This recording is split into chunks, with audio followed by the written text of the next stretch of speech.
A holographic interface materializes, displaying the status of Amachi Shoyuda. At 21 years old and level 31, his attributes are balanced, save for an exceptionally high luck stat of 90. He reflects on his past belief that luck was a useless death stat. His focus shifts to a new prompt before him, a glowing skill orb. It asks if he wishes to use the skill level Gacha. He realizes that this skill is the key to understanding the rules of this dungeon. With a determined grin, he loudly confirms his choice to use the skill, his decision made. The scene shifts to the dim confines of a cave, where the count of defeated foes reaches 95. His blade slices cleanly through another gelatinous creature, and he shouts out the new total, 96. He stands within dungeon number 777, also known as the Unlucky Hall. This single-floor, cave-type dungeon appeared 7 years after the first dungeons manifested on Earth. The only monster that spawns within its walls is a single, specific type, the blue slime. It is the same creature he has been felling repeatedly. He observes that the slimes are incredibly weak against physical strikes as he dispatches his 97th foe. Even without using magic, they are simple to defeat. The creatures are so weak that even a child could easily vanquish them. Upon defeat, they leave behind nothing more than a tiny, almost insignificant magic stone. This contrasts sharply with the past. In the first year that dungeons appeared on Earth, the world was thrown into great chaos and confusion. However, 7 years later, the situation has stabilized. Nations have established their methods for dealing with the dungeons and now possess the capacity to investigate them thoroughly. The dungeon numbered 777 once drew significant attention. Its unique properties, containing only a single monster type and no boss, led adventurers and researchers to believe it held some great secret. At the time, it was a bustling place, but that was long ago. Now, however, the dungeon has fallen into obscurity. It has become an extremely unpopular destination, as quiet and desolate as a forgotten ruin. The reason for this decline is simple. The only monsters that can be reliably defeated here are slimes. Ever since dungeons appeared and all of humanity gained the ability to view their own status, this fact has made the place undesirable for growth. A person's status is comprised of 7 distinct attributes: strength, dexterity, constitution, agility, magic, and intelligence. For Amachi Shoyuda, a 21-year-old at level 31, his stats are mostly uniform. However, there is a 7th attribute, luck, which is categorized separately. While some stats can be strengthened through physical training or honing one's senses, the most effective method for growth is to defeat monsters and level up. As he stands before another slime, he is reminded of this fundamental truth. This process of leveling up grants a significant boost to one's base abilities. Furthermore, it provides status points, or SP, which can then be used to further enhance any desired attribute. However, there is one glaring exception to this rule. The luck stat alone cannot be improved by leveling up, nor can it be increased by spending SP. This was a harsh reality Shoyuda learned from the very beginning. When he first awakened his abilities at age 15, his initial status was abysmally low. The stat increases he gained from leveling up were minimal, and even the amount of SP he received was far less than what others obtained. He channels that past frustration into the present. With a sharp cry, he cuts down his 99th slime. He takes a deep breath to steady himself, acknowledging the tension that always builds as he approaches this specific number. He calms himself and recalls the reason for his unique struggle. While other adventurers typically gain between 1 and 5 points to their various stats upon leveling up, he was different. From the very beginning, every single one of his stats increased by only a single point. He continued his relentless hunt. Unlike goblins, the next weakest monster, which he couldn't reliably defeat, he focused solely on slimes. Finally, a small, gelatinous creature materialized before him, and he recognized it with a triumphant grin. It was the 100th one. As he prepared to strike, a memory surfaced, a piece of information that had once cast a dark shadow over his future. 7 years after the dungeons first appeared, enough data had been gathered and circulated for certain truths to become common knowledge. He recalled one particularly grim rule, one that felt like a personal curse. A growth value can decrease, but it is impossible for it to increase from its initial value. He steeled himself, knowing he couldn't afford to be complacent. This was not an opponent he could run from. The memory took him back to a time before the armor and the sword, sitting in front of a computer screen. The dream of becoming an adventurer felt impossibly distant. In this new world, where status had become the ultimate personal data, he despaired. With such low stats, he wondered what company would ever hire him, what place he could possibly have. But giving up was not an option. He knew that for someone like him to break through his current limitations, there was only one path forward, to raise his level. And so, with that singular focus, he continued to hunt slimes day after day. Then, one day, as another creature dissolved into nothing, a realization struck him. He had discovered something, a secret unique to this specific dungeon. This secret was the reason for his meticulous count. Upon entering the dungeon and defeating 100 slimes in a row, something was supposed to happen. With a final precise strike, he shouted, "This is the 100th one." As the 100th slime dissolved, he clasped his hands together, pleading with all his might for the secret to manifest. He knew the probability was extremely low, but it was his only hope. And then it happened. A different kind of slime began to form. He gazes at the special monster, a whimsical idea striking him. Though no such creature officially exists, he decides to call it the watercolored slime. This encounter was no accident. Ever since he noticed the connection, he had been systematically using all his status points to raise only his luck stat, a value often dismissed as useless. His status history shows a relentless increase, level after level, pouring every point into luck. He knew that raising his luck to 60 did nothing to increase his actual combat strength. The minuscule stat gains from leveling up barely made his fights any easier. But it had another, far more valuable effect. The realization hits him. Raising his luck directly increases the probability of encountering a watercolored slime. For a moment, he imagines the fame he could achieve by revealing this information. The thought is immediately crushed by panic as he shouts aloud that it's a terrible idea. He understands that if he were to do such a thing, his private hunting ground would be overrun by strangers. After his 100-kill routine, his current luck stat gives him a 3 in 5 chance of spawning the special slime. He will not let that be taken from him. As if to prove his point, another special monster appears before him. This time it's a green slime. He stands his ground, calculating the odds. After defeating a watercolored slime, he has been encountering these green slimes at a rate of about 3 times in every 10 attempts. His resolve solidifies. He wants to discover the limits of this path. This is his hunting ground, a dungeon abandoned by all others, and he will see it through to the end. A fierce grin spreads across his face. He will be the one to expose this dungeon secret. He would never hand it over to anyone else. With renewed vigor, he declares his intention to press onward. The secret is a clear, albeit rare, progression. After a green slime, a red slime might appear 2 or 3 times in 20 attempts. After a red, a purple slime has roughly a 1 in 10 chance. And after a purple, a white slime is known to appear, though only on the rarest of occasions. He continues his hunt, and after defeating a white slime, he finally encounters the next step in the progression. A creature so rare it's almost mythical. A massive black slime materializes before him, and he can only stare in disbelief. He recognizes the creature instantly. It has been half a year since his last encounter with a black slime, and this is his 7th attempt. The tension mounts. He slams his fist down in desperation, silently pleading for the next monster in the chain to appear. With renewed resolve, he focuses on the battle ahead, his mind already on the slime that might follow. With a powerful strike, he dispatches the black slime, which bursts apart in a spray of dark fluid. The explosion releases a thick, acrid smoke, forcing him to shield his face as he coughs. Through the dissipating haze, a brilliant, shimmering light begins to glow. He lowers his arm, his eyes widening in confusion and awe as he questions the source of the strange luminescence. The light solidifies into a magnificent, impossibly large slime shimmering with all the colors of the rainbow. His face breaks into a look of pure joy and astonishment at the sight. Unseen by him, another adventurer in the background stares, utterly bewildered by the spectacle. Within the dungeon, Amachi Shoyuda comes across a peculiar sight, a rainbow-colored slime. He realizes that no monster matching this description has ever been officially documented. The sight of the creature fills him with elation.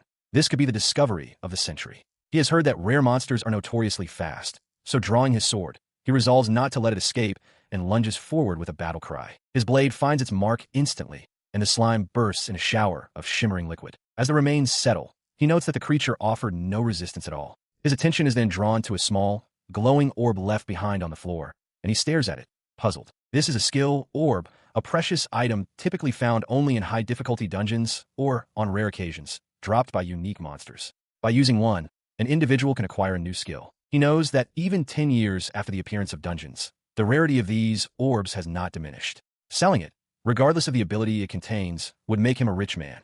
The thought that all his hard work might finally pay off in this way is staggering. However, he quickly steels his resolve. This orb is the fruit of his own solitary labor, a prize he achieved all by himself. He clutches it, declaring that he has no intention of giving it to anyone. His face sets with grim determination. There is no room for hesitation. He will use it. As he commits to his decision, the orb shatters, and a system notification materializes before him. Skill level Gacha has been acquired. He stares at the words in utter disbelief. Level Gacha, he mutters, completely baffled by the nonsensical name of his new skill. He stares at the prompt floating before him. Level Gacha. He has never seen or even heard of a skill with such a name. The system asks if he wishes to use it. His brow furrows in thought. The term Gacha is familiar, but only from games and vending machines. He can't imagine what it could mean for his skill. Realizing that speculation is pointless, he resolves to find out for himself. With a shout, he confirms his choice, activating the skill. In response, a solid object materializes with a heavy thud.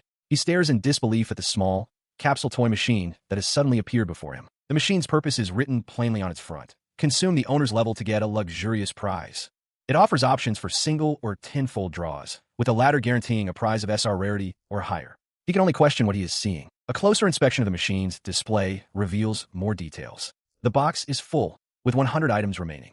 A single draw, costing 1 level, guarantees a prize of R rank or higher, while a 10 draw, costing 10 levels, ensures at least 1 SR rank prize. More pressing, however, is the object's very existence. He pats the machine. It is undeniably solid. It certainly doesn't look large enough to contain 100 items. He muses on the state of the world. In the 10 years since Dungeons appeared, the study of skills and magic has progressed significantly. Yet this level gacha is utterly alien, unlike anything previously documented. He realizes that simply pondering it is a waste of time. His gaze falls upon the two options, a single draw or 10 draws. Skills often defy common sense, and he accepts that the only way to understand this one is to use it. The decision weighs heavily on him. His current level is 31. While he knows he cannot drop below level 1, that number represents 3 grueling years of effort. The thought that all his hard work could vanish with a single press of a button gives him pause. He grits his teeth, a surge of defiance overriding his doubt. He couldn't imagine someone like him pulling a super rare item with just 10 single draws. The thought is absurd, which is precisely why he decides he can't possibly back down now. With his mind made up, he approaches the machine, a faint blush of excitement on his cheeks. Having come this far, the option of not pulling is one he refuses to even consider. His hand hovers over the buttons for a single draw and a 10 draw. A wild grin spreads across his face. If he's going to waste his hard-earned levels, he might as well do it with a flourish. He slams his hand down on the 10 draw button. The machine responds with a loud, rattling clatter, and he looks up in surprise as it springs to life. A torrent of capsules pours out. He exclaims in awe as they spill onto the floor. He quickly observes that there are more blue ones than any other color and wonders which might be R or SR. He decides to open one to find out. He cracks one open and is stunned by the result. A new R rarity item, granting a permanent strength boost +3. He realizes with shock that these are permanent status-increasing items. Items like these, which grant boosts to stats such as strength, dexterity, endurance, magic power, agility, and intelligence, are typically found by defeating monsters or opening treasure chests. They are valuable commodities, often seen at auctions. However, in this particular dungeon, there are no treasure chests to be found. Furthermore, there has never been a single recorded instance of an item dropping from the rare, differently colored slimes that inhabit it. His 10 pull yields a haul of our rarity items, multiple strength boosts, a dexterity boost, an endurance boost, an agility boost, and a magic power boost. He moves to open the rest of the capsules. Sitting among the results, he contemplates the rewards. He notes that while one item was a +3, another was a +5. He realizes that even within the R rarity, there are hits and misses, a hierarchy of value. He looked at the 3 remaining gacha orbs, a realization dawning. The R rank items he'd received were valuable, but he recalled seeing permanent +5 boosts selling for exorbitant prices on the DG auction. The potential value of what he held was staggering. With cautious anticipation, he opened the next orb. It erupted in a flash of light, far more brilliant than the others. His eyes widened in shock as the intense radiance pulsed outwards, forcing him to shield his face. The light revealed an incredible haul, 3 super rare items. He stared, breathless. Not only did he receive a massive +10 arm strength boost, but the system also announced he had acquired 2 new skills, Appraisal LV1 and Body Fortification LV1. The possibility of gaining skills this way left him utterly dumbfounded. As the notifications subsided, the full collection of 10 glowing rewards hovered before him. A thought struck him as he glanced at his status board. He decided then and there to use all the items at once. A system prompt appeared, asking if he wished to use all acquired items. He didn't need to think about it. With a wide, eager grin, he confirmed his choice, declaring that he would, of course, use them all. His status screen updated instantly, the numbers soaring. Strength now 45, dexterity 27, agility 29. A wild, uncontrollable grin spread across his face, his eyes gleaming with raw excitement. The thrill of his new power was intoxicating, and he could not contain his exhilaration. Standing before the strange, capsule toy-like machine, Amachi Shoyuda catches his breath. A realization dawns on him as he stares at the 10 pull button. This is an unbelievable advantage. His apprehension turns to exhilaration as he slams his hand down on the button. A notification confirms he has 20 more pulls available. With a wide grin, he decides to go all in. The machine dispenses a shower of orbs, 16 blue rares and 4 red super rares. He's shocked to see actual items this time. 2 new skills materialize. The SR skill, Appraisal Obstruction LV1, and another SR skill, Body Enhancement LV1, which he recognizes from his previous pull. Instantly, his status screen updates, showing his name, Amachi Shoyuda, and a significant boost to all his stats. His body enhancement skill levels up to 2. He recalls reading online that combining identical skills raises their level, realizing that at this rate, he could reach level 6 or 7 with his current abilities. He looks from his status to the machine, completely overwhelmed. He exclaims how incredible it is, wondering if he's the only person in the world who possesses this level gacha. His gaze then falls upon the machine's counter. Box remaining 70 out of 100. He begins to ponder the implications. Will the contents be restocked? What happens when he pulls all of them? A prompt appears, asking if he wishes to end the level gacha, noting it could be used again later. He realizes that even if he wanted to, he can't use the gacha at level 1. The thought that the pulls will be gone for good, once depleted, fills him with a sense of urgency. The thought triggers a painful memory, a flash of his past 3 years spent endlessly fighting slimes.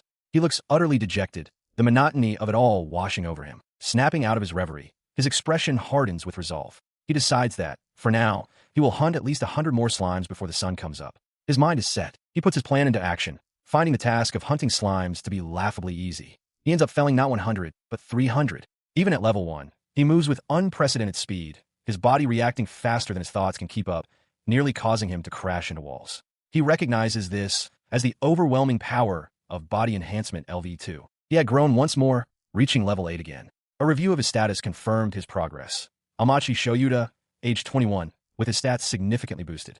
As planned, he had poured all of his new status points directly into his luck. He clutched the bag of monster cores, reflecting on his hunt. In 300 consecutive kills, he had only encountered 2 blue slimes and 1 green slime. He knew that if he repeated the process, encountering a rainbow slime might not be just a dream. With his level high enough again, he resolved to use the gacha, allocating all his points to luck once more. His mind made up, he decided it was time to head back. As he walked, he suddenly remembered his obligation to report to the Dungeon Association, a detail he had completely forgotten.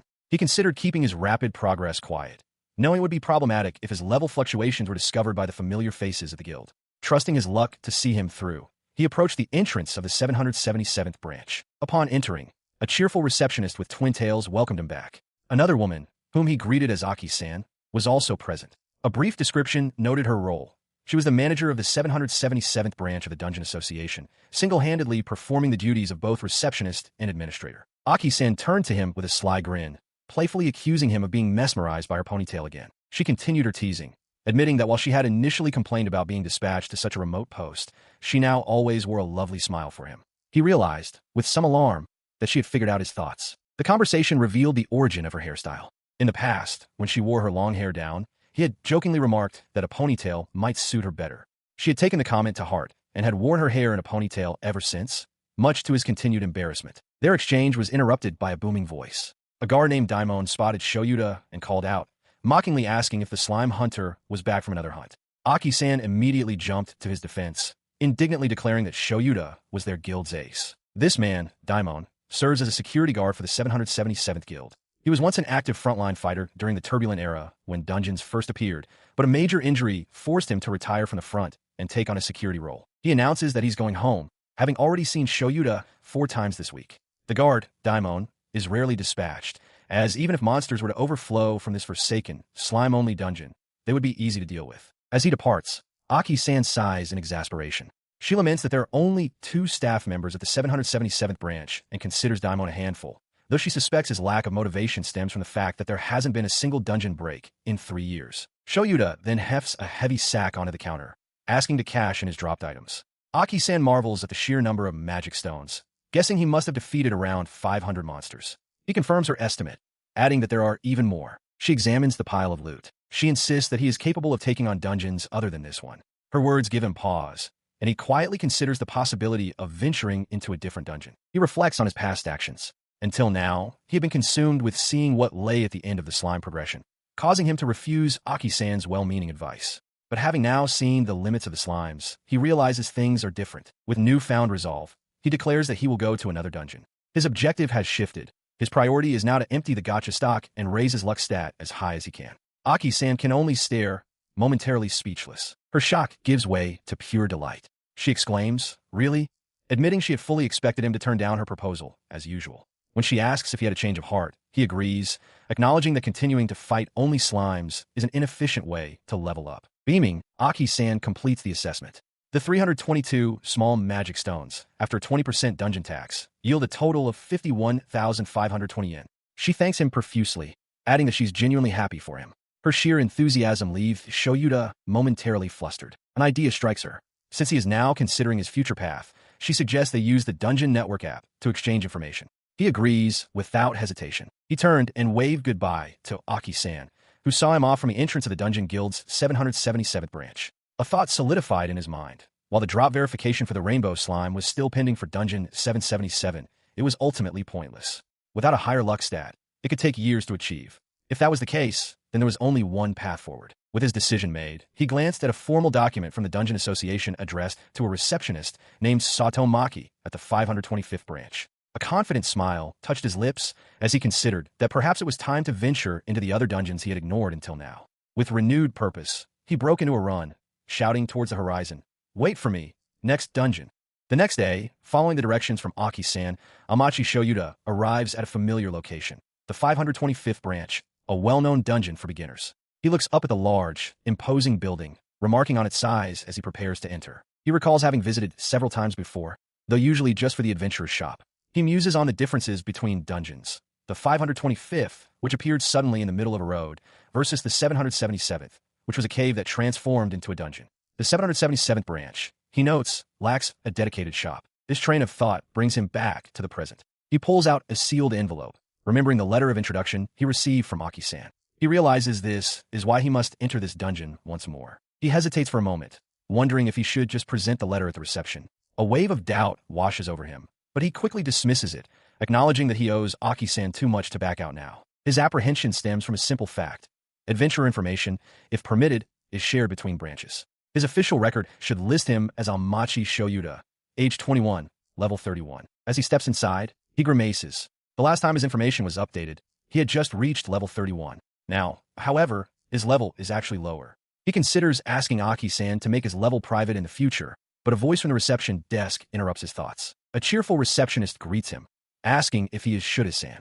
Startled, he confirms his identity, Amachi Shoyuda from the 777th branch. The receptionist smiles, explaining that she assumed it was him since he was carrying Aki's letter of introduction. Their exchange is overheard by two other adventurers. One notes that Shoyuda is from the 777th branch, and the other sneers, identifying him as the infamous slime hunter. They mock him as a failure who can only defeat slimes, with one remarking that he has a forgettable, unimpressive face. The receptionist looks at Shoyuda with concern. His mind flashes back to his old status, when he was a mere level 2.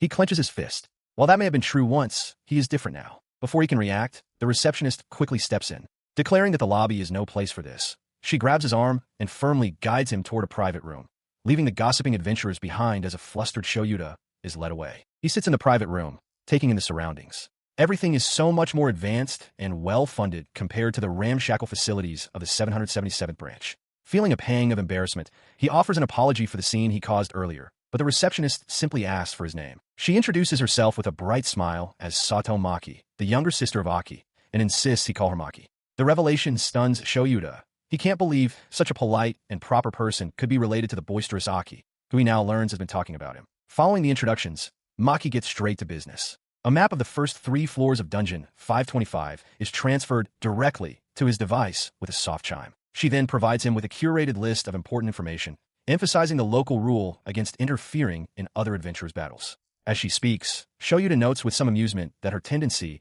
to look after others is just like her older sister's. Maki notices his attention wandering and sharply calls him back to focus. Although she has a meeting to attend at 10, Maki wishes they could speak longer.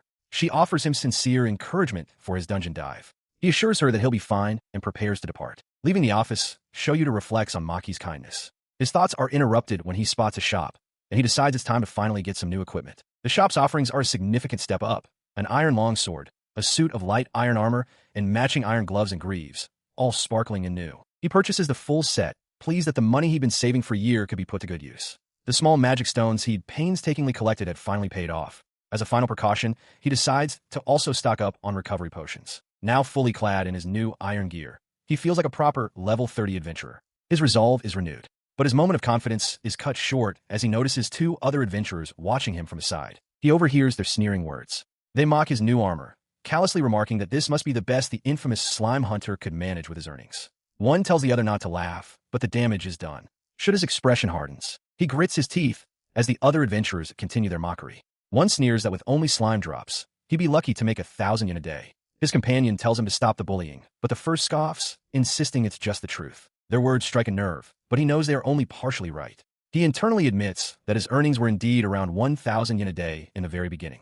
However, after focusing on raising his luck stat, his income multiplied two, then threefold, and has now reached several dozen times that amount thanks to his unique skill, which boosts the drop rate of small magic stones. Dismissing their taunts, he decides his new set of iron armor is more than sufficient for now. He presents his credentials at the reception desk, and the attendant wishes him well as he proceeds toward the dungeon entrance. He steps into dungeon 525. Just as he'd heard, the popular dungeon is bustling with adventurers. Having spent so much time alone, he feels out of place and can't help but compare everything to his time with his former party. He recalls the map he received from Maki, which showed the first floor to be a complex, ant nest-like labyrinth. Seeing that most adventurers are heading down the same crowded, direct path toward the second floor, he decides to take a different approach. Consulting his map, he resolves to head for the less traveled edge of the floor, a path he'd much rather take. His footsteps echo in the now quiet passage. He feels a sense of relief, finding the solitude much more comfortable than the crowded main path. Suddenly, a creature emerges from the shadows, a goblin.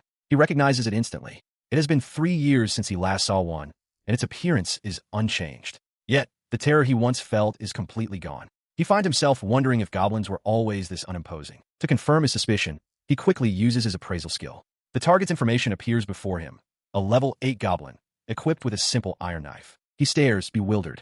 Is that all? Before he can process the underwhelming stats, he realizes the creature has spotted him. With a strange cry, the goblin, bizarrely clad in a frilly tutu, charges forward. He stands frozen for a moment, surprised by the goblin's charge, but his sword slices through the creature with almost no resistance. The monster lets out a final, sharp cry as its body is bisected. The creature dissolves, leaving behind an iron knife and a small magic stone. He stares, bewildered. It was so weak, he had cut through it with the same ease as a slime. He couldn't help but wonder what all his previous struggles had been for. Shaking off his confusion, he decides to test a theory. He approaches a cavern wall, thinking that if there's nothing to be found, he'll move on. Placing his hand firmly against the stone, he activates his skill, Appraisal. He recalls hearing that using appraisal on a dungeon's walls can reveal information about it. A confident smile spreads across his face as he realizes that with this ability, even goblins won't pose a problem. The skill activates, but the information that appears is disappointingly sparse, revealing only the dungeon's name. Dungeon number 525. He sighs, realizing that at his current level, this is likely all the information he can access. He wonders if leveling up will unlock more details. Then a thought strikes him. Spotting another goblin in the distance, he recalls the 100 kill condition and questions if something similar will happen here. With renewed purpose, he charges forward. The second goblin falls, then the 10th. He fights with growing efficiency, thinking that at this pace, it won't take long as he spots his 35th target. After a flurry of battles, he stands panting amidst the vanquished monsters.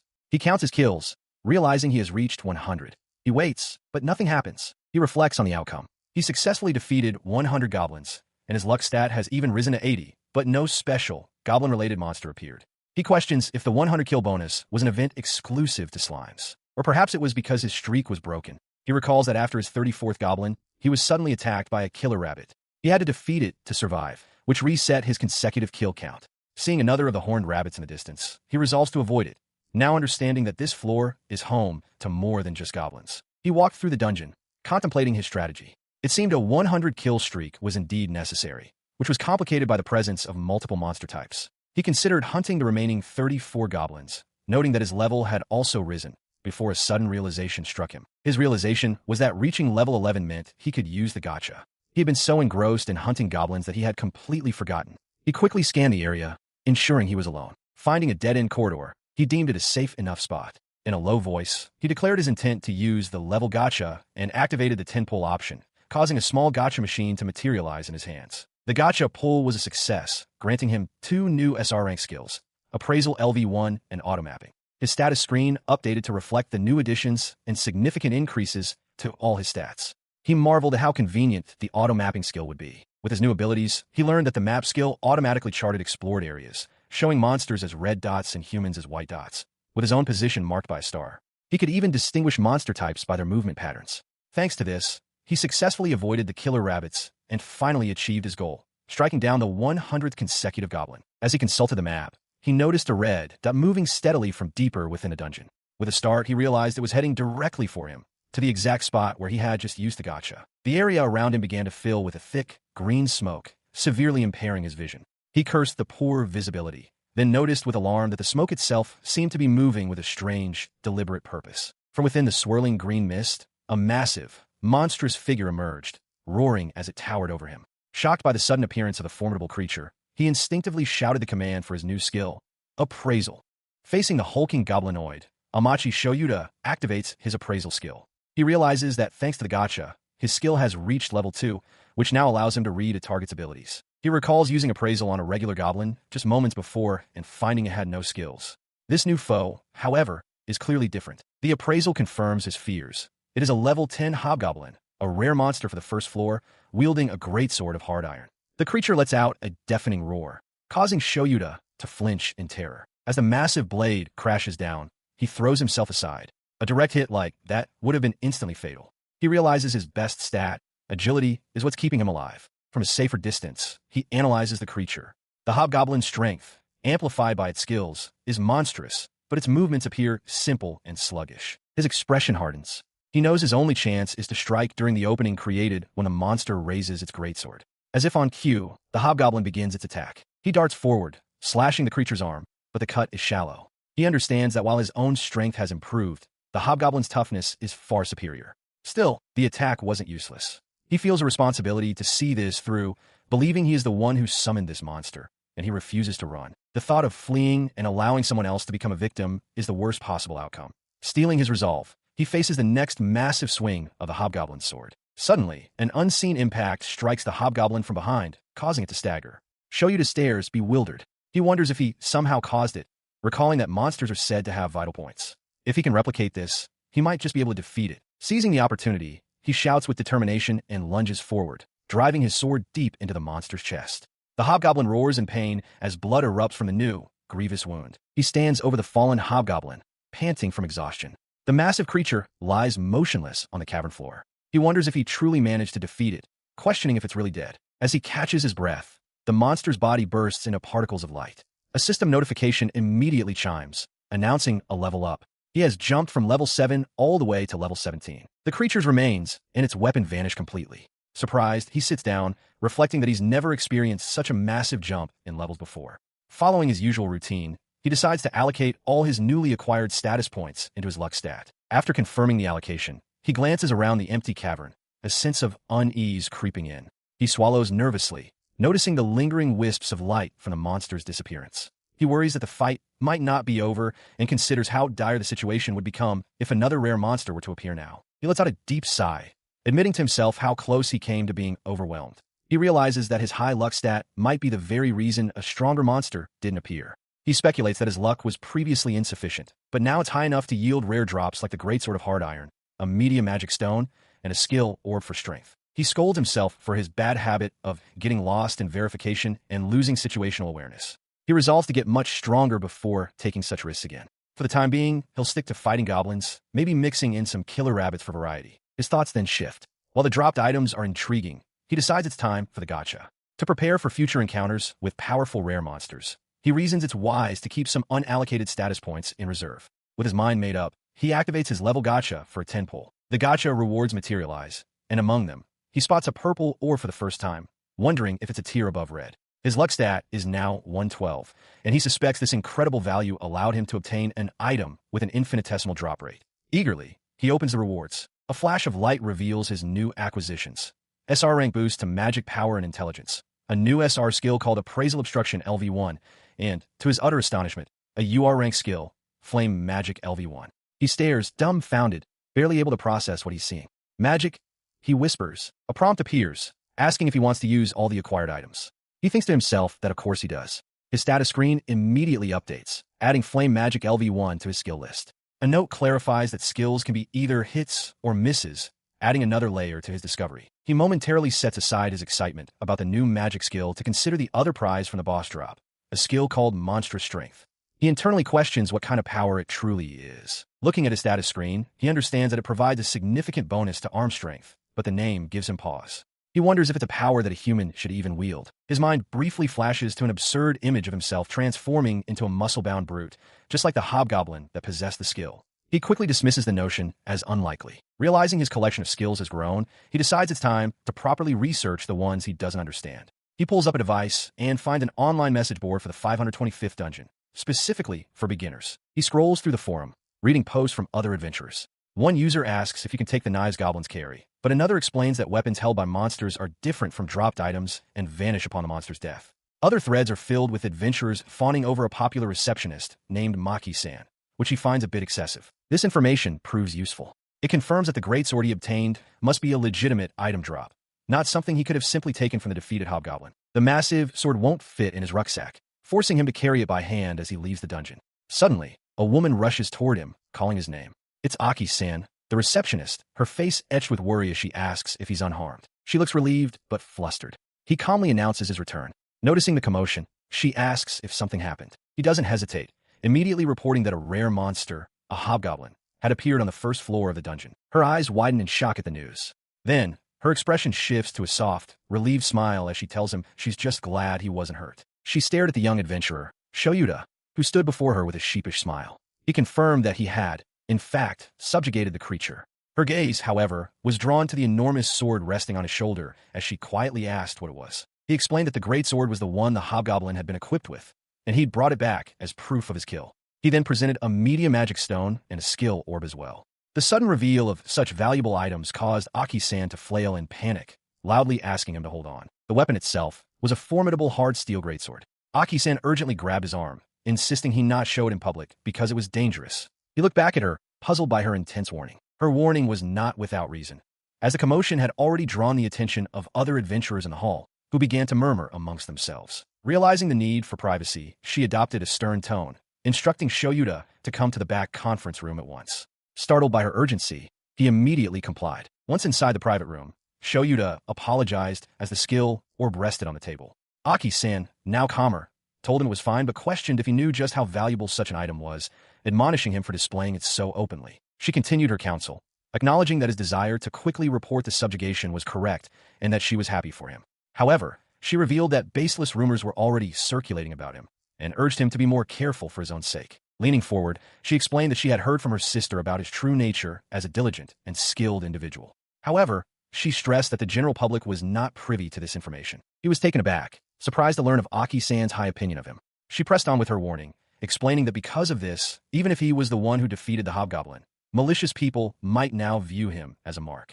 Understanding the gravity of her words, he snapped to attention with a firm acknowledgement. His earnest response brought a satisfied smile to her face as she praised his answer. She then shyly confessed she had been trying to act like a teacher.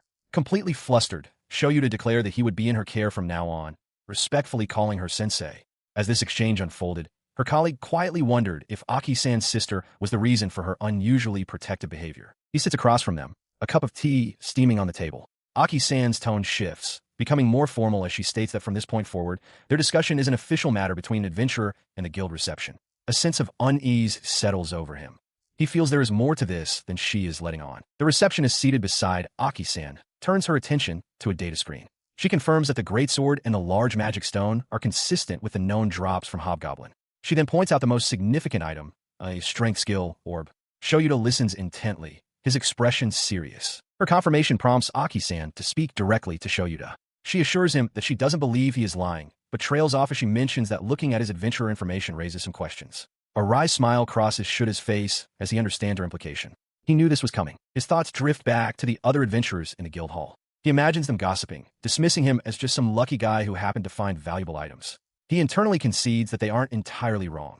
He believes defeating the hobgoblin was due to his exceptional luck and nothing more. He recalls the critical moment of the battle, visualizing the combination of factors that led to his victory. It was his unusually high base stats, amplified by his body enhancement skill, that granted him superior attack and evasion. The final blow, he acknowledges, was a stroke of fortune, a perfectly timed and placed attack. Bringing himself back to the present, he leans forward and addresses the receptionist with sudden intensity. He declares that he understands her skepticism, but what she sees in his record is his genuine, current strength. He implores her to believe him. In response to his plea, the receptionist, Maki, looks at him seriously and asks a single, direct question. What is his current luck stat? The question catches Juuyoudatta completely off guard, his eyes widening in surprise. Seeing his hesitation, Aki-san quickly intervenes, assuring him that he doesn't have to answer. She explains that this information will not be entered into any database and that requesting privately held data is normally taboo. even for the association, as such details can be an adventurer's lifeline. After a moment of thought, he looks up, his expression shifting to one of confident resolve. He decides that he can trust these two women who have shown him such genuine concern. With a small, determined smile, he declares that his luck stat is an astonishing 112. On an adventurer's online forum, a user posts about being startled by a tremendously loud scream earlier in the day, asking what it could have been. Reading on his phone, Juuyoudatta sees a reply explaining that someone who happened to be nearby defeated the source of the noise, but that it was an opponent far too strong for any beginner. He learns the scream was the roar of a rare hobgoblin, which explains why the first floor of the dungeon was so empty. Comments flood in, envy over the victor also acquiring a skill orb, and speculation that it was the brute strength skill. Juuyoudatta mutters in frustration, though he admits it's better than a new adventurer getting killed. The conversation on the forum suddenly shifts as one user mentions that the weakest guy was seen today. Another user replies, confirming they mean the legendary one. The posts become more pointed. One user mocks the adventurer's full iron gear, saying it makes him no different from novice. Another scoffs, questioning how a 3-year veteran can be so weak that he's only capable of hunting slimes. Meanwhile, at the guild, Daimon-san discusses the rumors with another adventurer, who confirms seeing a man dragging a greatsword despite also carrying a sword at his hip. He wonders if that could be the one who defeated the hobgoblin, but Daimon dismisses the idea as impossible. Just then, Maki arrives, cheerfully announcing she's back from work. She enters the receptionist's dorm, where her sister, Aki-san, greets her. Seeing Maki is tired, Aki welcomes her home and pops open a can of beer for her. Maki takes a long, satisfying drink, declaring that beer after work is the best. Aki notes that she must have had a slow day, and Maki confirms it. With a sigh, Aki laments that Juuyoudatta didn't show up today. Furthermore, she had been expecting Daimon-san and the guards, but they had also disappeared at some point. Hearing this, a slightly flushed Maki complains to her sister. She protests that she was bored all day reading manga, napping, and fighting slimes, pleading with Aki to at least let her do the receptionist's work. She remained slumped over the table, sulking. Her sister, Aki, tried to console her, saying it was fine since the only adventurer to use the dungeon last month was Juuyoudatta. Maki grumbled that while that was true, it didn't make her feel any better. Aki continued, pointing out that their dungeon was likely the only one with no staff on duty at night. Maki could only offer a small, defeated sound of agreement. With a sharp hiss, Aki opened a canned drink. She dismissed her sister's concerns, boasting that her own performance review from headquarters was quite high, which meant she could get away with being a bit lax. She then declared that this was all thanks to Juuyoudatta. Her excitement grew as she explained that the sheer quantity of magic stones Juuyoudatta brought in was incredible, allowing them to clear their monthly acquisition quota almost instantly. Annoyed, Maki questioned why Aki was the one acting so proud of it. While Aki cheered that her own livelihood was secure because of him, Maki's thoughts drifted to her own recent experience. She had confirmed firsthand that the drop rate for tiny magic stones from slimes was terribly low, even though she'd managed to acquire some. She found herself wondering if there was some special trick to it. A blissful smile spread across Maki's face as she recalled the feeling of fighting the slimes, thinking it was the absolute best. Her reverie was broken when Aki grabbed her, excitedly explaining that by issuing a letter of introduction, a portion of the assessment fund from Juuyoudatta's activities in other dungeons will be funneled to their 777th branch. Leaning in until their faces were inches apart, Aki pressed her sister for an answer. Now that she had actually met Juuyoudatta, she demanded to know what Maki thought of him. Maki hesitated before giving her assessment. She considered him a good person, but one who lacked a bit of common sense. More importantly, meeting him made her realize just how many things Aki had failed to explain to him. As Maki glared, her sister looked away, flustered. Aki quickly brushed the accusation aside. With a bright, renewed enthusiasm, she declared that she wanted to hear all about Juuyoudatta's great achievements from a day. Maki simply stared back, her expression flat and unimpressed by the blatant change of subject. Letting out a soft sigh, Aki thought to herself, what he had done, amazing, wasn't even the word for it. She reveals the results of Juuyoudatta's latest venture, proudly displaying a massive pile of loot. She announces that he acquired an incredible 132 tiny magic stones. Maki, looking at the heap, exclaims that the number is as amazing as ever. She elaborates on his performance, explaining that he apparently defeated about 150 first-floor goblins in a single day. Maki finds this incredible, pointing out that a normal adventurer in a beginner's dungeon would be satisfied with 10 to 20 kills. Aki adds that he also found nearly 30 iron knives. However, she continues, he apparently threw away about half of the knives because they were too cumbersome to carry. The revelation hits Aki with full force, and she cries out in dismay at the sheer wastefulness. Maki sighs, exasperated. It's now clear to her that Aki failed to properly instruct Juuyoudatta on basic dungeon economics. She recalls him looking shocked during his item appraisal, finally understanding why. While the association values the tiny magic stones, the individual market price for an iron knife is significantly higher. This realization galvanizes Aki. She puffs out her chest and declares that she will take it upon herself to meticulously teach Juuyoudatta everything, acting as his mentor. Maki teases her, asking if she's trying to become his exclusive agent. Flustered, Aki retorts that it's not like that. Her involvement is due to the letter of introduction she signed, and besides, dual contracts are complicated. Bringing the conversation back to the point, Aki muses that for an adventurer as profitable as Juuyoudatta, hiring a carrier would be logical. However, she explains, they haven't found a suitable candidate, and Juuyoudatta himself seemed unenthusiastic about the idea. Maki nods in agreement, remarking that she understands, as Juuyoudatta has his own peculiar stubbornness. She then produces a document. She tells her sister to wipe her hands before taking it. Maki, tearing open a snack, looks up and asks what the report is for. As she begins to read, her expression shifts from casual curiosity to utter shock. The news so startling her sobriety returns. The report details Shuta's recent activities, and Maki can't believe it. She thinks back to the boy who could only defeat slimes, and now reads that he has single-handedly vanquished the first floor's notorious problem child, a hobgoblin. Maki is left speechless. Aki calmly continues, tapping the report. She points out that all the confirmed drops, a skill orb containing might, a greatsword of steel, and a medium magic stone, are being put up for sale. Juuyoudatta has requested the association sell everything through auction. Her bewilderment grows. She questions why Juuyoudatta wouldn't use the might skill himself, an ability highly coveted by any close-quarters combatant. Aki starts to explain that he has his reasons, but Maki cuts her off, pointing out that auctioning such an item will inevitably cause a massive stir.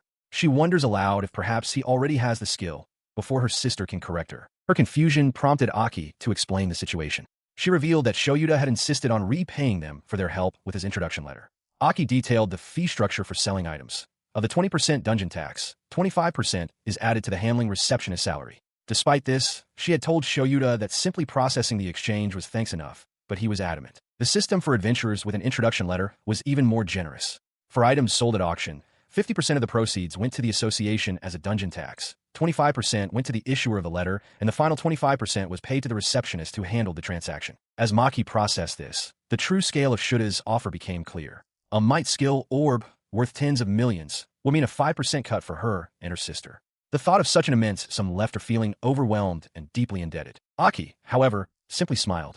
She admitted that she had tried to persuade Juuyoudatta otherwise, but he wouldn't yield. Since he was being so overly generous, she felt it was her duty to provide him with all the support she could for his future as an adventurer. She turned to Maki with a determined look, stating that their first priority must be to help him with managing his loot. Maki readily agreed. Aki's thoughts then shifted to another matter: information gathering. She recalled experiments suggesting that a high luck stat increases the probability of landing a miracle strike. Remembering other papers on the subject, she resolved to compile the research and give it to Juuyoudatta within a few days. The next morning, Juuyoudatta arrived at the association headquarters. He had heard Maki would already be at work, but instead of a quiet lobby, he found a large, buzzing crowd of adventurers. He scanned the room, wondering what all the commotion was about and where he could find her. The source of the noise became apparent. Two adventurers were loudly boasting to each other. One bragged about defeating 50 monsters on the 3rd floor the day before. The other shot back that he had obtained 15 small magic stones in a single day, declaring that he was clearly the one with more future potential. He was surrounded by it. All around him, adventurers were shouting about their own minor feats from the previous day. Overwhelmed by the sheer volume and intensity, Juuyoudatta could only mutter at how incredible the scene was. After navigating the crowd, he finally sat down with Maki. He thanked her for taking the time to give him a detailed explanation of how the introduction letter system worked, noting with some amusement that Aki hadn't explained any of it to him. He listens as Maki continues her explanation, detailing the concept of receptionist dedication. She clarifies that an introduction letter creates a mutually beneficial arrangement for both the issuing receptionist and the adventurer. While a receptionist's standard duties involve appraising items and offering recommendations based on an adventurer's proven abilities, this system goes further. Once an adventurer becomes dedicated to a receptionist, she also provides personal care for his physical and mental well-being, and even offers consultations on equipment choices. Maki elaborates that in order to secure this exclusive, high-priority relationship, adventurers will swarm any attractive receptionist who has yet to issue a letter, resulting in a fierce competition. As if on cue, Juuyoudatta finds himself in the middle of this exact scenario, shoved aside by aggressive adventurers yelling at him to move. The chaos is a stark contrast to his home branch. He internally notes that such a scene would be unthinkable at the 777th branch, before his thoughts drift to the idea of having a dedicated receptionist himself. He admits to himself that, as a man, he's not immune to the appeal of the idea, but his own situation is different. His thoughts are interrupted by Aki's cheerful voice welcoming him back. She and a male colleague beside her begin to tease him about his bewildered expression. His attention fixes on Aki. For the first time, he takes a moment to truly look at her, realizing that she is, in fact, quite beautiful. Despite this realization, He knows he could never say it to her directly. She would tease him relentlessly. As if reading his mind, Aki laughs, asking if he's serious, while her companion cheerfully tells Juuyoudatta to bring back plenty of tiny magic stones. He reflects that since he was the only adventurer at his branch, Aki was essentially his dedicated receptionist, even if that was an exaggeration. Shaking off the thought, he tries to push through the crowd, announcing he has business to attend to, but the other adventurers block his path, derisively calling him the slime hunter. Suddenly, a calm, authoritative voice cuts through the noise. A woman with long, dark hair greets Maki, then turns directly to Juuyoudatta. She addresses him as the slime hunter and instructs him to follow her to the conference room in the back. As she leads him away, a faint, knowing smile plays on her lips, leaving the crowd of adventurers behind in stunned silence. In a lounge area, Maki bows deeply to Juuyoudatta, who sits on a sofa. She thanks him profusely, saying she was saved because of him. He quickly tells her to raise her head, insisting that he's the one who should be grateful for all her help the previous day. Maki replies that even as a substitute, she is his exclusive receptionist, and it's only natural for her to help him when he's in trouble. Overwhelmed by her dedication, Juuyoudatta bows even more deeply, apologizing for being a bother after receiving so much help on his first day and asking for her continued support. A flustered Maki insists he's no bother at all. Nearby, another adventurer calls out for her attention. Maki smiles, noting how peaceful the weekdays are compared to the student-filled mornings. As she says this, Juuyoudatta contemplates asking her to be his permanent exclusive receptionist. He reasons that she's the only one aware of his high luck stat, and having her support would undoubtedly expand his opportunities. He then turns to her and asks if she would consider it. Her face instantly brightens, her cheeks flushing as she asks with wide, hopeful eyes if he's serious. Juuyoudatta is stunned into silence by her unexpectedly earnest reaction. He realizes with a jolt that she is completely serious, when he had only intended it as a light-hearted joke. Flustered, Juuyoudatta apologizes for getting carried away. Maki then asks about the other matter he mentioned. He recalls that he already has an exclusive receptionist assigned via a letter of introduction from Aki-san and asks if it's still possible to request a specific person. Maki confirms that it is, but explains that there are several conditions. She clarifies the rules. Normally, an adventurer who already has an exclusive receptionist cannot request another. However, the reverse is possible. An adventurer can directly request a specific receptionist, but they must meet certain requirements to do so. Maki continues, noting that high-level adventurers in Japan often have exclusive receptionists who function like partners, though it's rare for one to have a whole party of them. She then looks at Juuyoudatta seriously and asks if he is truly sure he wants her. He looks down abashed. He apologizes and confesses that he must be honest. He only just met her yesterday. His offer, he admits, was a light-hearted joke made because he assumed it wouldn't be possible anyway. He watched as Maki's expression shifted, her gaze dropping thoughtfully. She confessed that she had indeed been troubled at the counter earlier, but if she were to continue working at the association, she would want to be the one to handle his requests personally. Her earnestness struck a chord with him. He leaned forward, clarifying his intent with renewed conviction. This wasn't about her being a substitute. He wanted her, as is true, exclusive receptionist. He reasoned that if Maki disliked the idea, he wouldn't insist.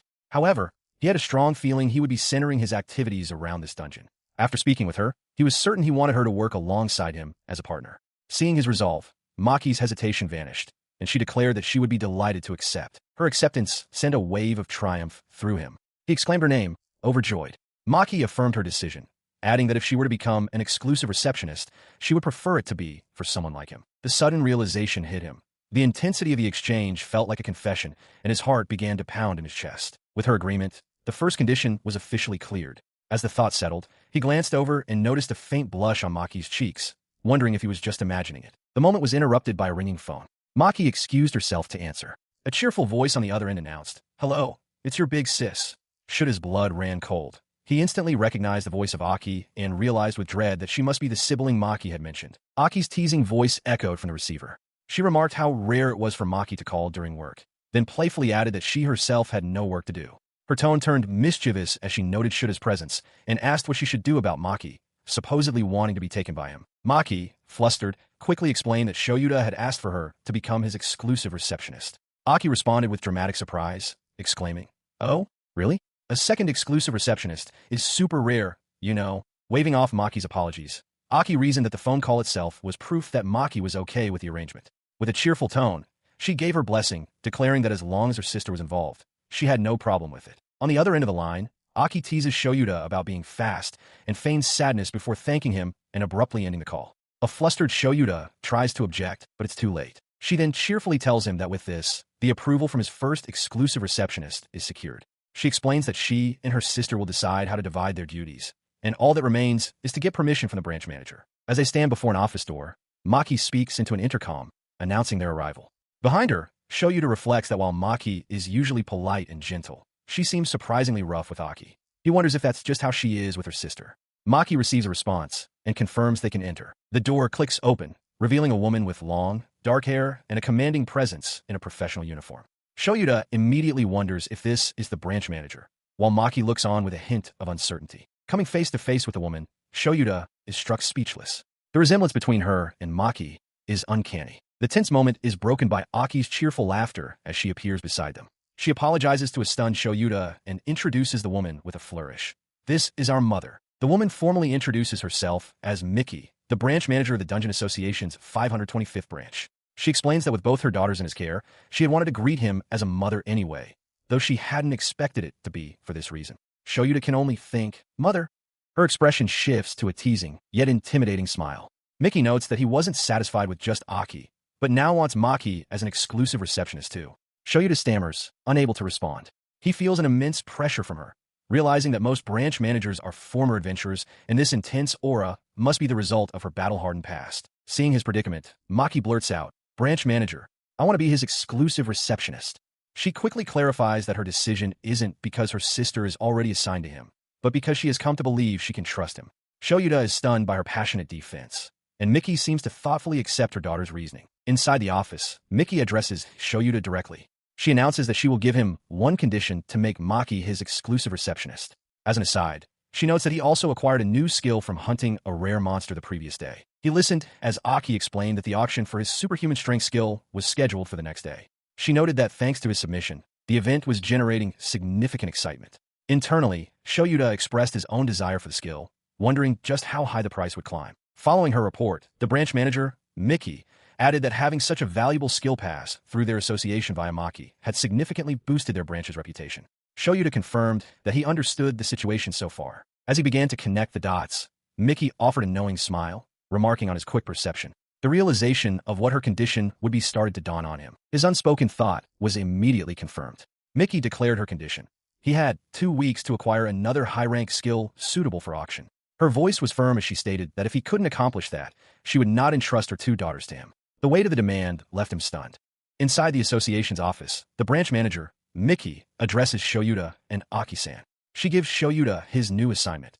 He is to acquire a high-rank skill, one valuable enough to be put up for auction. The deadline, she states, is 2 weeks. Aki-san immediately protests, calling Miki mother and exclaiming that the request is unreasonable. Miki sternly reminds her to use the title branch manager at work. As Shoyuda listens, Miki declares that she has no intention of changing the conditions. She then leans close to Shoyuda, explaining that if he cannot accomplish such a task, she cannot entrust her 2 daughters to him. However, she clarifies that there will be no punishment for failure, and even if he doesn't become her exclusive subordinate, Maki will retain her proxy priority rights. With a confident smile, she asks for his thoughts. He processes her proposition, the concept of skill acquisition flashing in his mind. A bead of sweat forms on his temple, but he concludes that obtaining a skill should not be a problem. His thoughts drift to the hobgoblin he fought before. He is confident, realizing he has already figured out its attack patterns and that its summoning conditions are simple. Facing the foe again, he feels certain he will not lose. He continues to reason that despite the rarity of people with high luck and the unconfirmed methods for summoning rare monsters, a large number of skills are circulating on the market. This leads him to a tentative conclusion. There must be a surplus being generated somehow. Considering this, he thinks about skill orbs. Most adventurers would use one themselves before ever selling it. The fact that so many reach the auction house implies an overabundance. He reflects on his own unique position. Since he can intentionally summon rare monsters thanks to his high luck stat, there should be a reasonable expectation of success. He visualizes his strategy for growth. Even if a rare item doesn't drop, defeating monsters raises his level, and he can use the SP to further increase his luck. Each gacha pull makes him stronger, which in turn increases his monster-slaying speed and the appearance rate of items. It's a cycle of escalating power. The only potential problem he foresees is what might appear after the hobgoblin. His research brought up more powerful creatures like the general goblin, the ogre, and even the goblin king. He continued to ponder the risks. While information on the goblin king was unavailable and its strength unknown, any creature designated a king would undoubtedly be a dangerous opponent. He reminded himself that this was considered a beginner's dungeon, not because of any inherent rule of the dungeon itself, but because humans had judged it to be suitable for novices. There was no guarantee against the appearance of unknown, powerful foes, and he would have to proceed with the utmost caution. Suddenly, Aki-san leaned in extremely close, her face just inches from his. Startled, Shoyuda recoiled, exclaiming at her proximity. She smiled warmly, confessing that she was just happy to hear him use the words exclusive support. Realizing her forwardness, she quickly added that he should feel free to refuse the branch manager's difficult request if he felt it was too much. His face flushing, Shoyuda turned to the branch manager to clarify her terms. He asked if she specifically wanted another monster strength skill or if something else would be acceptable. The branch manager considered his question. She replied that while another monstrous strength would be fine, any other skill would also suffice, musing that having two of the same thing would lack a certain excitement. She gave a small, amused smile, calling the entire exchange lovely. Bolstered by the clarification, Shoyuda clenched his fist with renewed determination and formally accepted her conditions. With a deal struck, the branch manager immediately sent a list of all rare monsters discovered on every floor of the dungeon to Shuda's terminal. She instructed him to use it as a reference, noting that the most valuable ones were specially marked. With that, she announced her departure and turned to leave, the door closing firmly behind her, leaving Shoyuda and Aki-san alone in the hallway. He immediately turned to Aki-san, flustered and bowing slightly in apology for the awkward situation. He insisted that there was no reason for her to be the one apologizing. Recovering from her flustered state, Aki-san offers a gentle, reassuring smile. She insists that she was the one who initiated the conversation and expresses her gratitude. As he turns to leave, the fatigue from the day's events is evident. Aki-san calls out, urging him to do his best, but reminding him not to overdo it. He decides to take a moment to recuperate, finding a seat at the nearby Café 525. Shortly after, a waitress serves him the 525th branch's specialty, a tea topped with a generous dollop of cream. He lifts the mug to his lips, taking a slow, deliberate sip. The comforting sweetness immediately spreads through him, a soothing sensation that begins to wash away his exhaustion. He reflects that such a treat is a separate pleasure entirely. His mind drifts to the cafe at the 525th branch, recalling that Maki's tea was also delicious. He muses that just being near Maki is calming, a pleasant feeling he attributes to her nice scent. His pleasant thoughts are interrupted by the practical problem that started this chain of events. He had originally wanted to ask for advice on what to do with excess items that wouldn't fit in his bag, a recurring issue that forced him to abandon valuable loot, like an iron knife worth 1,500 yen. He laments how difficult it is to discard items when he knows their monetary value, a habit for which Maki had previously scolded him. Realizing that a single abandoned knife could have paid for 3 cups of this very tea, he resolves to be more careful in the future. His mind then shifts to the branch manager. He finds her personality to be a curious blend, as if she were an amalgamation of Aki-san and Maki-san. He elaborates on this thought, observing that while the branch manager's mannerisms are as gentle as Maki's, she exudes an unseen, formidable pressure that is strikingly similar to Aki-san's. He continues to analyze the branch manager, a wry smile on his face. He realizes that her teasing nature, the way she seems to enjoy provoking him, is the exact same feeling he gets from Aki-san. The conclusion seems obvious to him.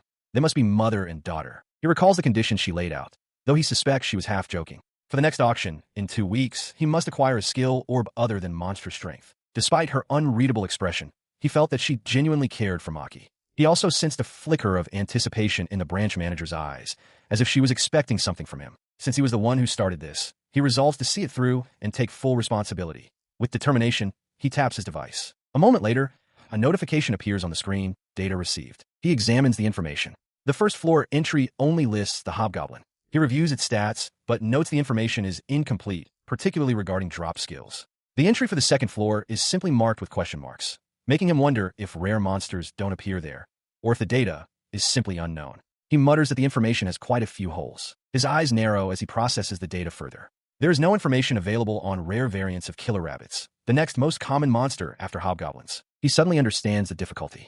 Verifying a rare killer rabbit is nearly impossible because one would fail the task if any goblins were defeated along the way. Compounding the problem, the hobgoblin itself has a low appearance rate to begin with. However, a diagram of the dungeon offers a glimmer of hope. Fortunately, killer rabbits are also present on the second floor. If he can get them to spawn there, it might solve his problem. He pauses, considering the variables. There's a possibility that different monsters appear on the first and second floors. He must consider this. He couldn't stop thinking about it. A blush crept across his face as he admitted to himself that he was simply too curious to let the matter drop. It was no use trying to ignore it. With renewed purpose, he decided that at times like these, the only thing to do was dive into a dungeon. He resolved to verify his suspicions with his own eyes. Tapping his device to dismiss a prompt, he shot to his feet with a determined shout. He declared he would do his best, for Maki-san's sake as well. As he sprinted away, Aki-san and the branch manager could only stare after him, utterly bewildered by the sudden mention of Maki. Inside the dungeon, Amachi Shoyuda dispatches another monster. This marks his 30th consecutive goblin kill, a steady pace towards fulfilling the 2-week task assigned by the branch manager. As his sword clatters to the floor, his focus is not on the hunt, but on his map. The glaring holes in the map display from his skill gnaw at him. He can't stand leaving it incomplete. He decides it's better to fill in the map first, which will allow him to focus completely on subjugation later. He recalls that his map recovery from the previous day was only about 30%. While retracing the same efficient routes is an option, he feels compelled to explore for the sake of thoroughness. Just as he contemplates this, another goblin appears. He reminds himself to be careful. Yesterday, he prioritized hunting 100 goblins while avoiding people, but he knows getting too caught up in a kill streak can lead to accidents. As he moves deeper into the cavern, a creature with movements like a killer rabbit lunges at him. After surpassing 30 goblin kills, he had switched his target to the killer rabbit. With its defeat, his map is finally complete. The creature's horn lies on the stone floor. However, as he examines the completed map, he confirms a nagging suspicion. He realizes he is being followed. White dots, representing other humans, have been maintaining a fixed distance from him for hours. He reasons that if they were adventurers hunting for a living, they wouldn't be acting this way. They're barely hunting at all. Their behavior is clearly different from that of a normal adventurer. His mind races, wondering if this is because of the skill or incident. He recalls getting carried away and boasting to Maki to reassure her, a moment he now regrets. He worries about who these people are. He considers his options. Running feels like an admission of guilt. Ignoring them is also problematic, as being followed means he can't use his gacha skill freely. He wonders how much free time his stalkers must have. He thinks about trying to lose them inside the dungeon, but that's a situational solution. A more direct, if absurd, idea comes to mind. Simply walk up and greet them. He imagines the awkwardness, unsure of what would even happen. He dismisses the thought, worried that any rash action might cause more trouble for Maki.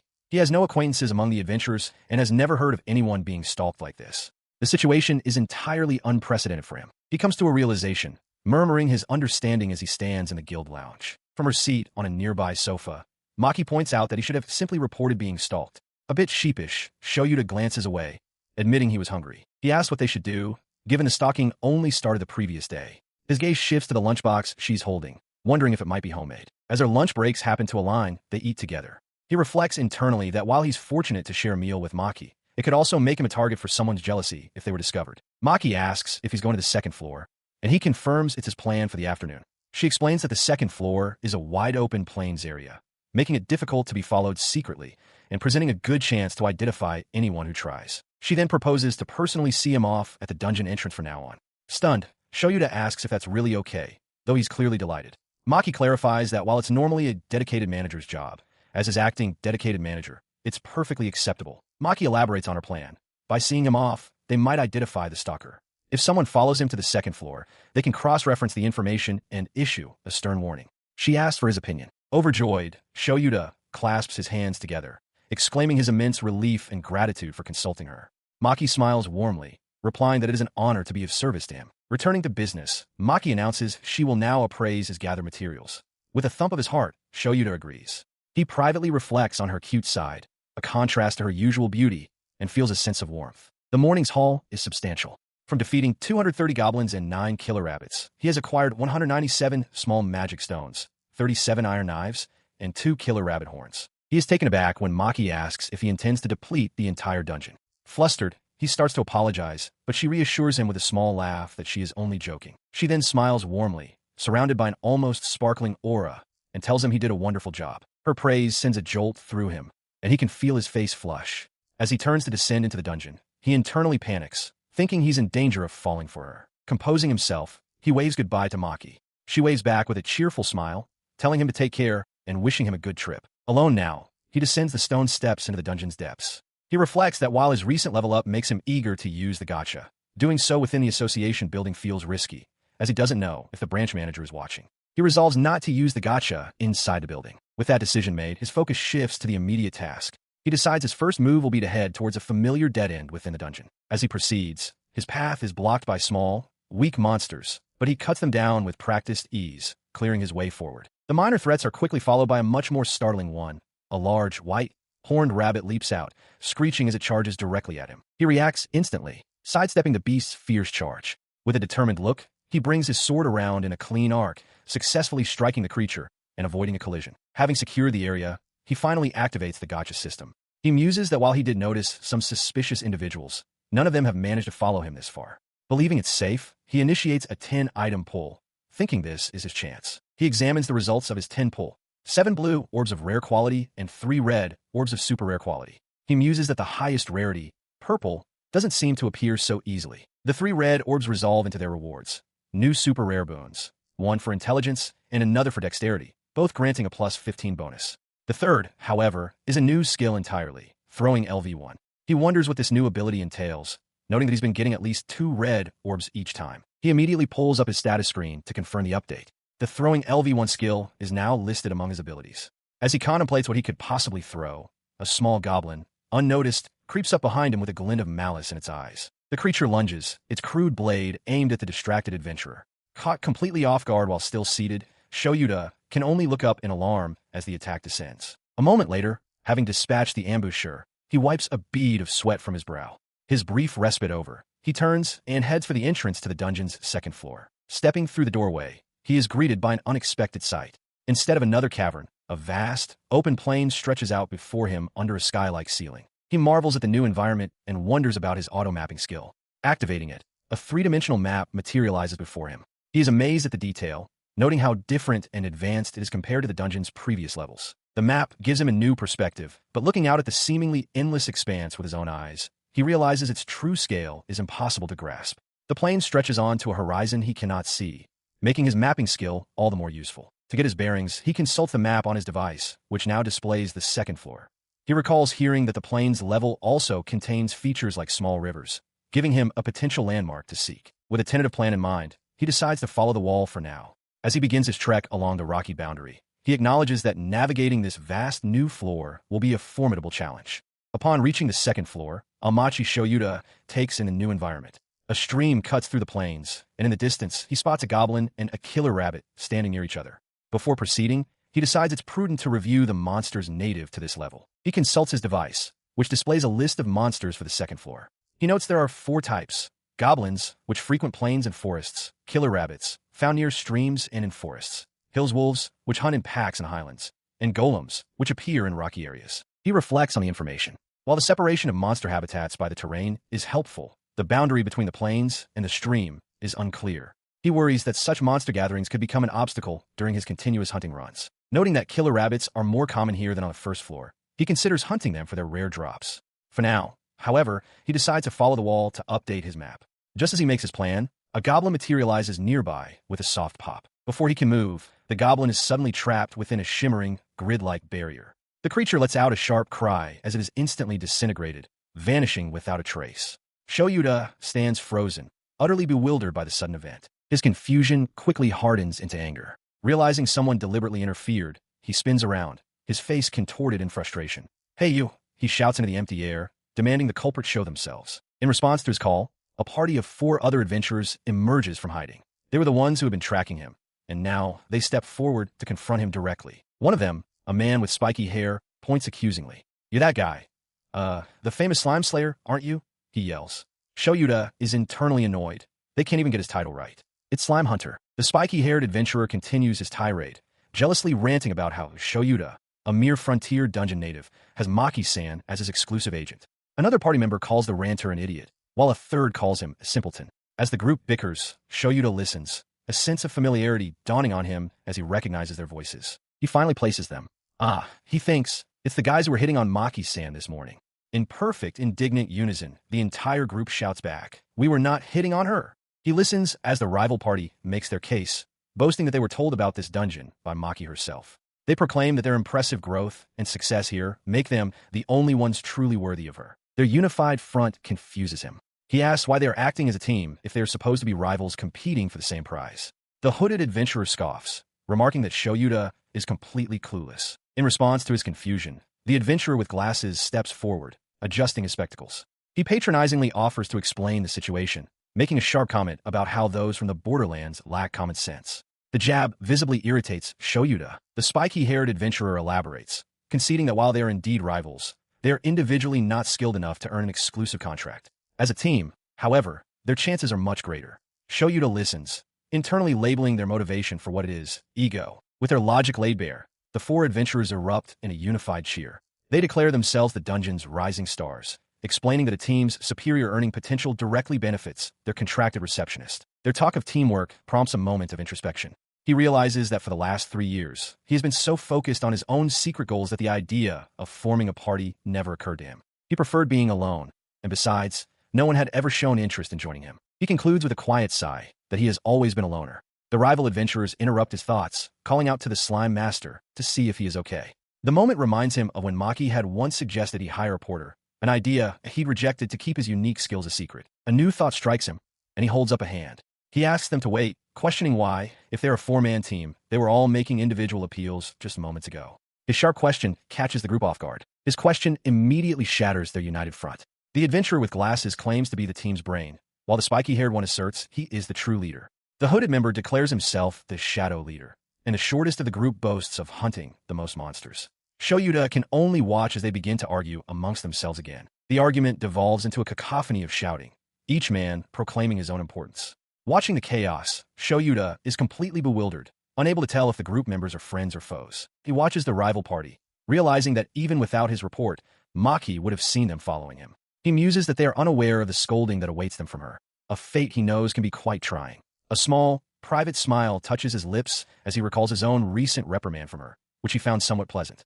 As he turns away, Maki's voice echoes in his mind, a concerned warning to be careful. Putting those thoughts aside for the moment, he decides to learn more about the chaotic group. While the short adventurer insists size doesn't matter, and the spiky-haired one questions a man with glasses about using a skill during a goblin hunt, Juuyoudatta quietly invokes his appraisal ability to get some answers. The first appraisal reveals the short adventurer's status.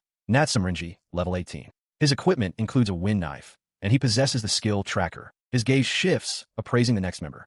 The spiky-haired man is Natsum So, level 17, equipped with a steel sword and possessing the leadership LV.1 skill. The appraisal continues to the man with glasses, Hujuu Hiroshi, level 16. He wears glasses of intellect and has the skill Wind Magic LV.1. Finally, the hooded figure is identified as Minami Riku, level 19. He wields a steel greatsword and has the skill Brute Strength. He processes the information. They all possess skills, and they seem quite strong.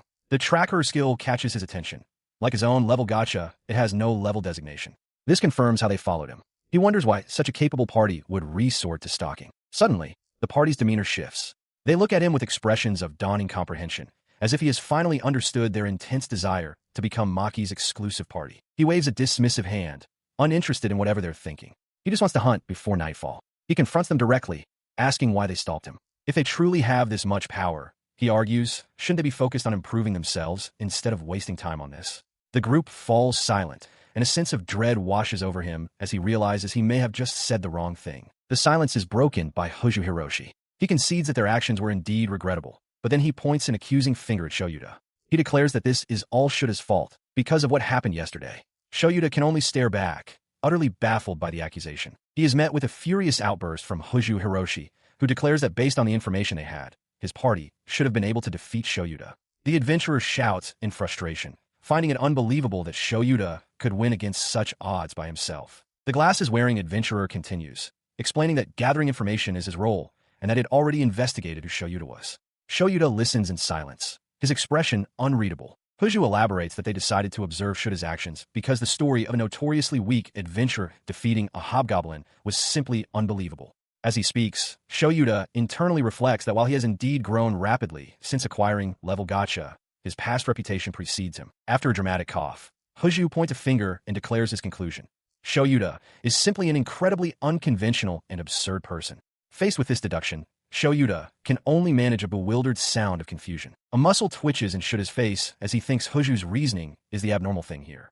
The other adventurer presses on, stating that his party prides itself on having the highest number of daily deliveries at the 525th branch, yet Juuyoudatta managed to turn in 100 small magic stones in just a few hours. He continues his tirade, explaining that even for his accomplished party, hunting 150 to 200 monsters a day is enough to leave them completely exhausted. He then demands to know just how many monsters Juuyoudatta hunted that morning alone. Juuyoudatta calmly looks back and states the exact number, 239. He internally admits that he wasn't even at his best, having been distracted by their presence behind him. The entire rival party is stunned into silence by the revelation. Hujuu asks if he feels no fatigue, to which Juuyoudatta replies that while it is tiring, it's also fun. The party can only stare, dumbfounded, repeating the word fun in disbelief. Shaking, Hujuu processes this new information. He laments that this must be the difference between a 3-year veteran and a rookie, realizing that with such a stoic mindset, the gap between their kill counts will only widen over time. If only his party had that same drive. This realization sparks a fire in him. Hazure turns to his comrades and yells that they can't afford to be beaten.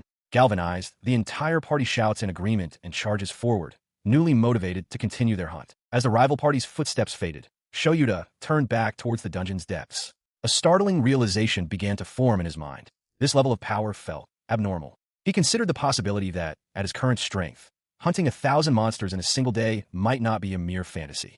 The thought itself was staggering. He took a determined step forward, his mind already calculating the logistics. 1,000 kills would mean his pack would overflow with magic stones alone.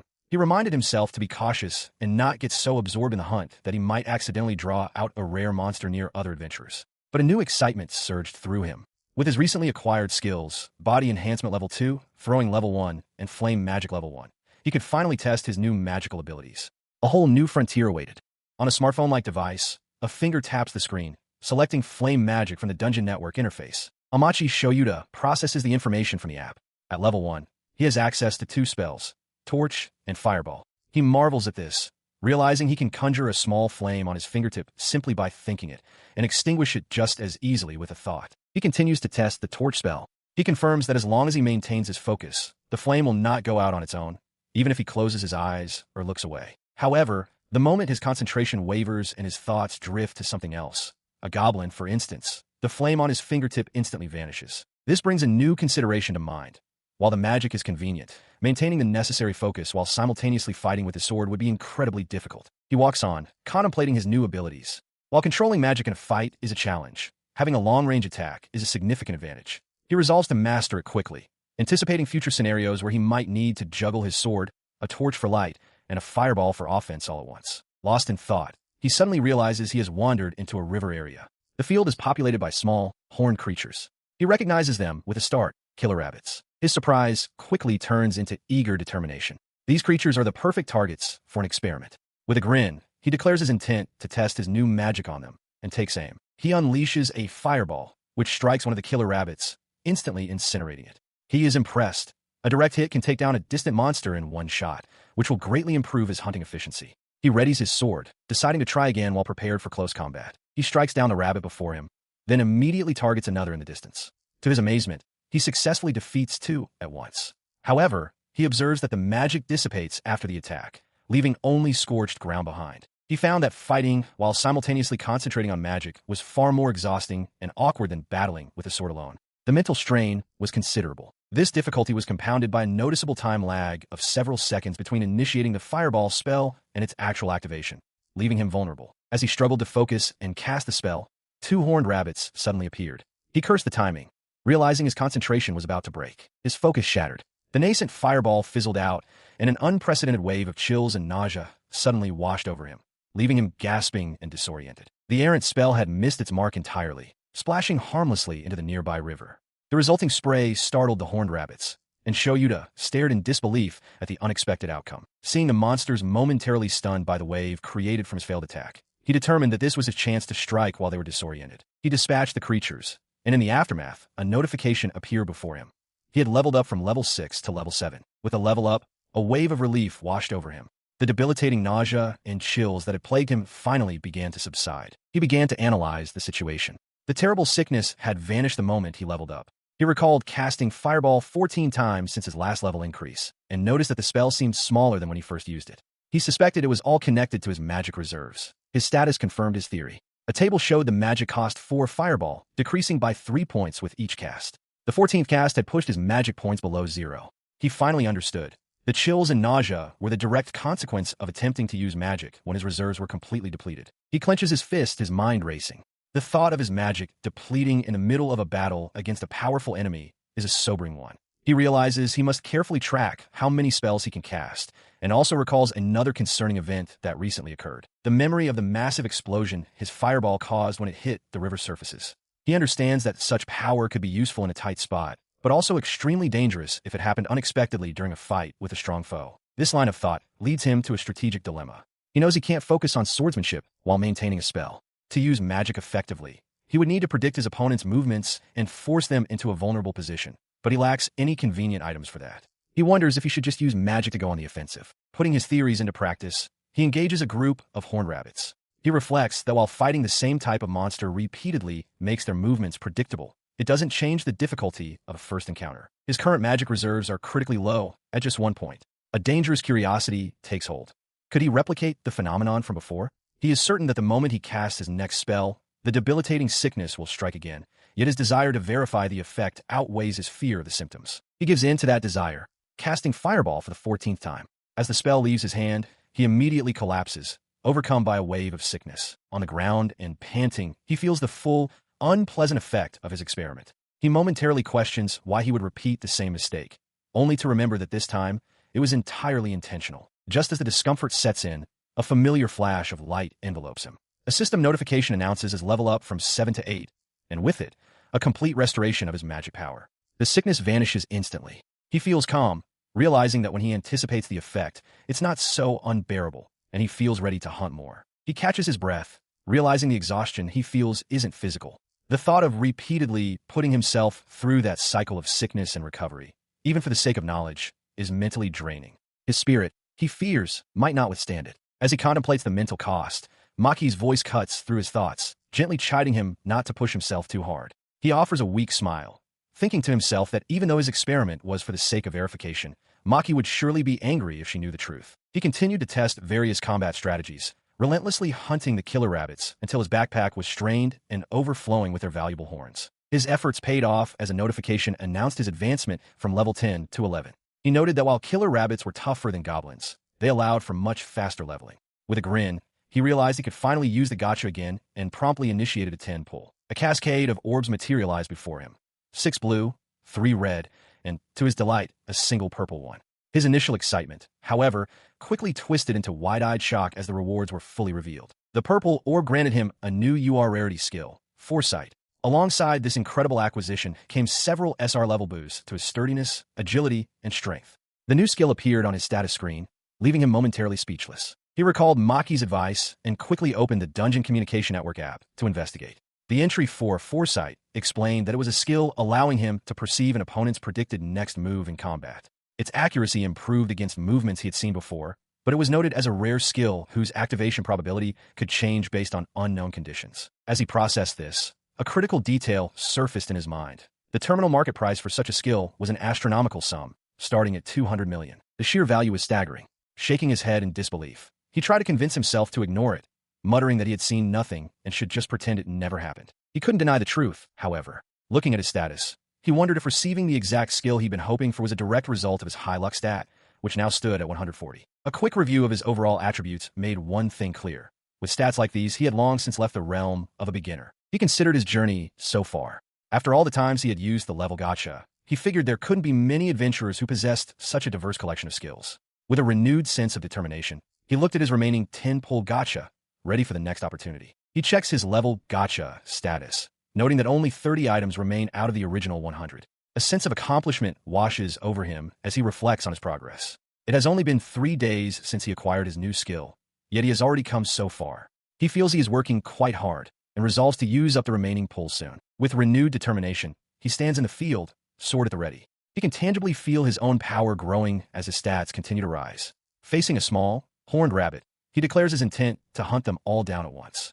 He is now just 100 killer rabbits away from his goal. With a final cry, the horned rabbit falls, marking Shuta's 100th kill. He notes that after defeating 10 killer rabbits, his level has risen to 4. He also gains 6 new skill points, but decides to save them for now. As a monster's body dissipates, a wisp of smoke emerges and darts away with incredible speed. He watches it go, bewildered. Unlike the first floor, this area doesn't seem to have any dead ends. He wonders where the strange smoke trail is headed. Following the trail, he comes across a group of goblins cowering in fear. He has never seen goblins behave this way before. The path leads him to the edge of a forest, an area he has not yet explored. Realizing the next stage is the woods, he prepares himself, only to be startled by a sudden presence from above. He pushes onward, annoyed by how the dense grass and trees impede his progress. He looks ahead and realizes the wisp of smoke has vanished. Frustrated, he wonders if he's lost the trail. However, he recalls that the smoke seemed to be moving in a straight line, as if with a clear destination. He decides to press forward in the same direction, confident he'll eventually find its source. His persistence pays off as the view ahead opens up. He pushes aside a final branch and stops short. Before him stands a horned rabbit of immense size, far larger and more menacing than any he has encountered before. Stunned by its sheer scale, he instinctively uses his appraisal skill. The creature is identified as a murder rabbit, level 20, possessing the skill Swift. A jolt of alarm runs through him as he realizes the appraisal only revealed its name and a single skill, not its full status. In an instant, the murder rabbit vanishes.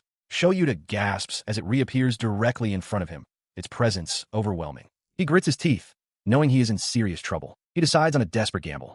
As the creature lunges, he kicks off its head, using the force to propel himself backward. The maneuver works, creating a precious bit of distance, but the beast is already turning, its eyes locked on him once more. He stared in disbelief at the hilt in his hand.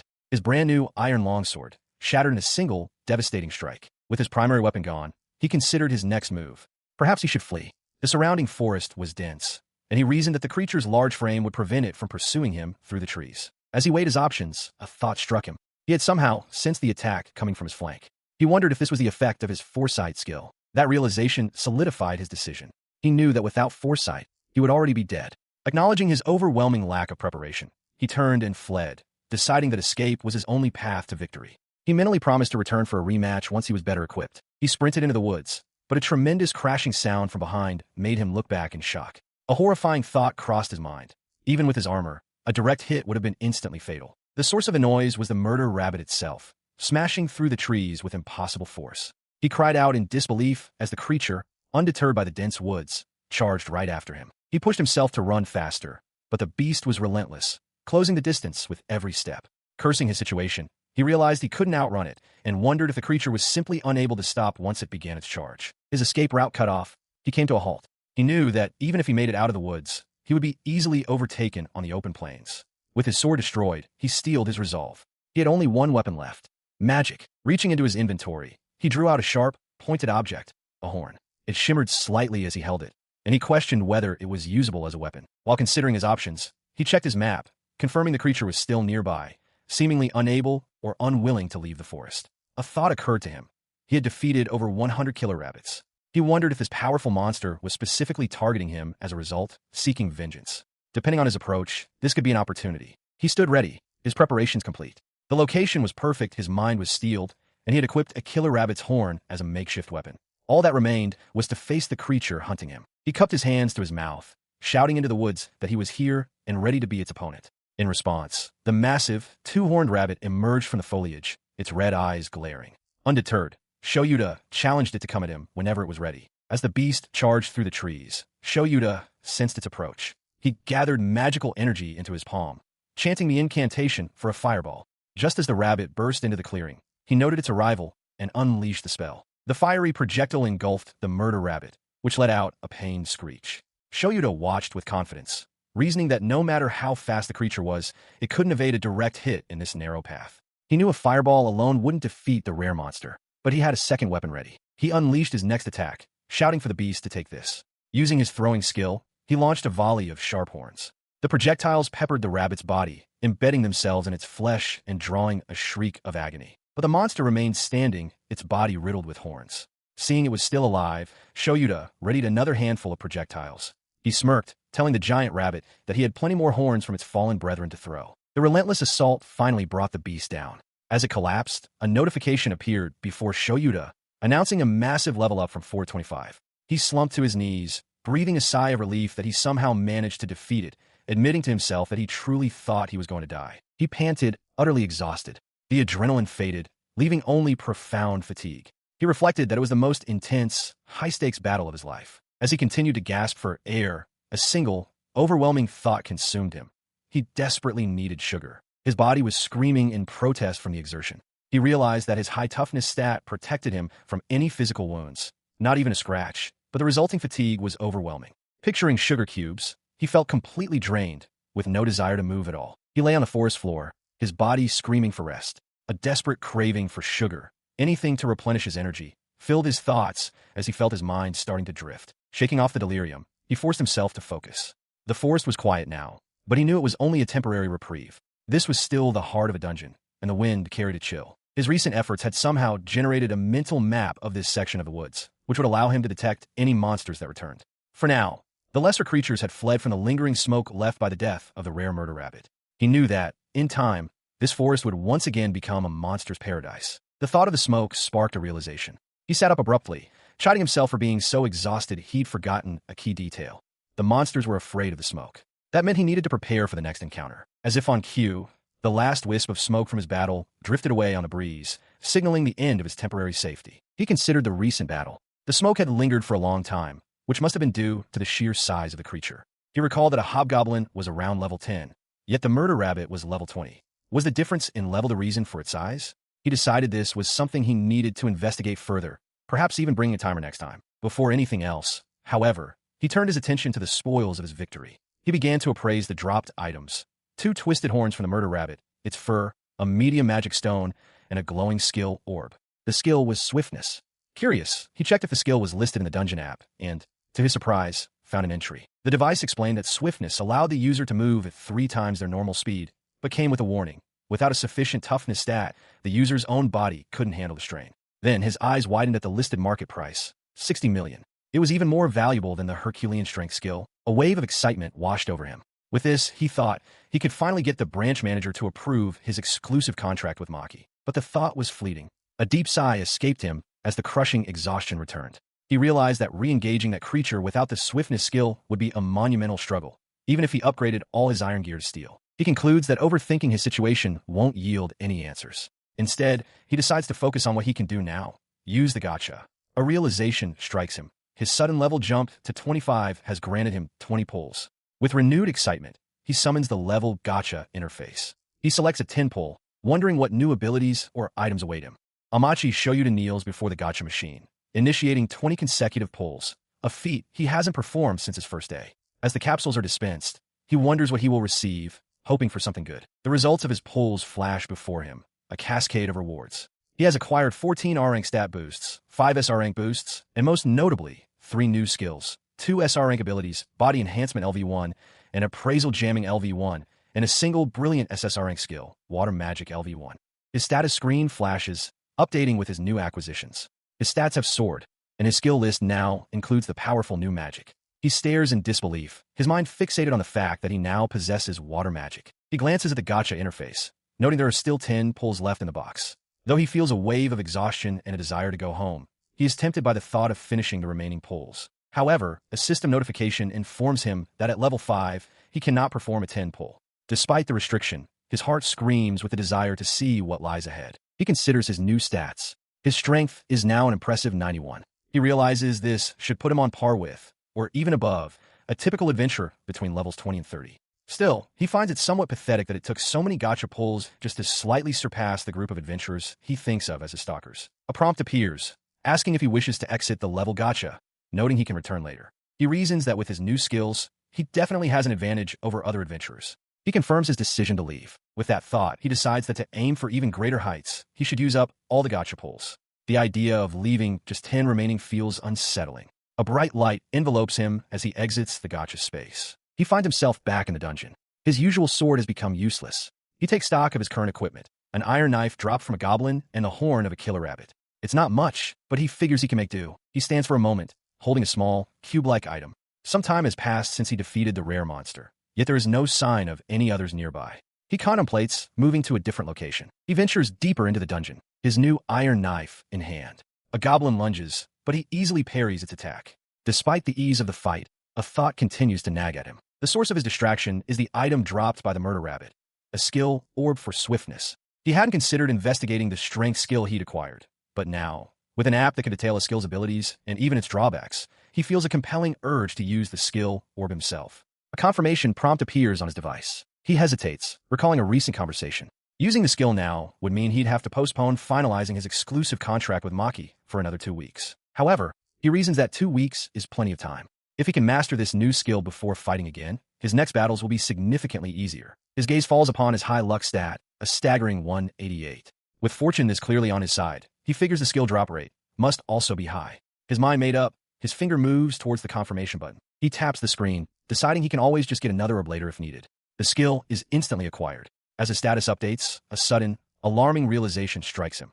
The murder rabbit that possessed this very skill seemed unable to stop once it began running. He wonders if he has just made a terrible mistake. Putting the skill to the test, he bursts forward. He had feared he would be unable to stop, just like the creature, but he quickly discovers that's not the case. By concentrating, he can control his deceleration. As he runs, he learns that he can adjust his speed, realizing that the murder rabbit simply lacked the control to properly wield the skill's power. He slows to a halt, catching his breath.